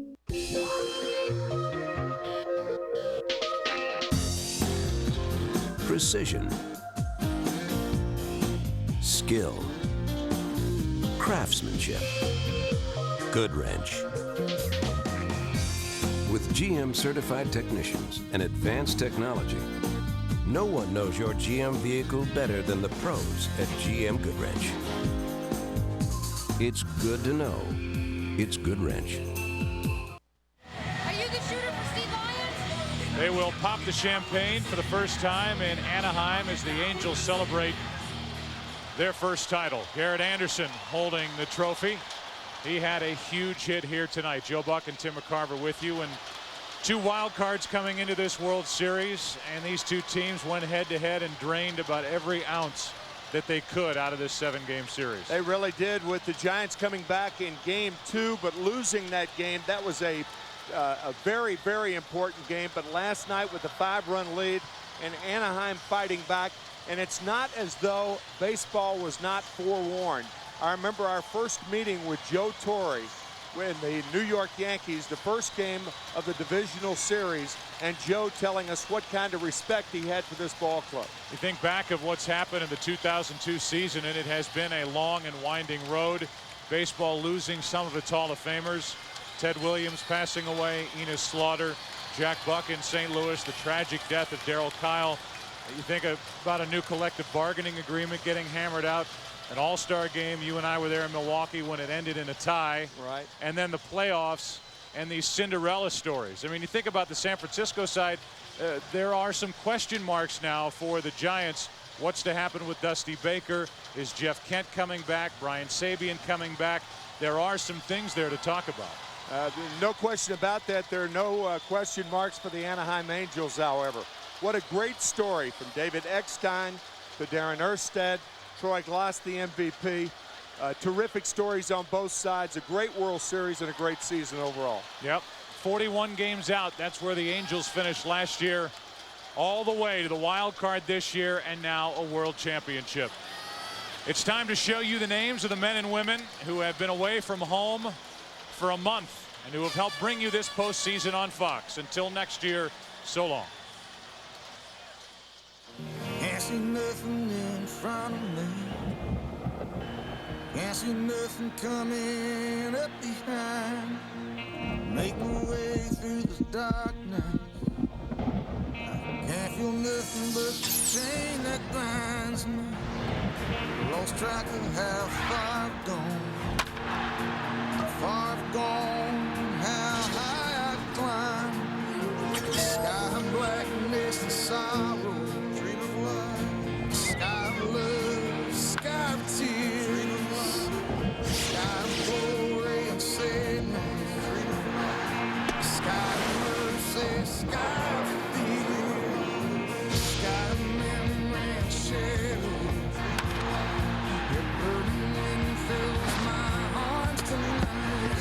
Sky of longing and emptiness, sky of fullness, sky of blessed life.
used to be believed to be seen. You could have found a way of swinging bird in an open cage. Who will only fly for freedom.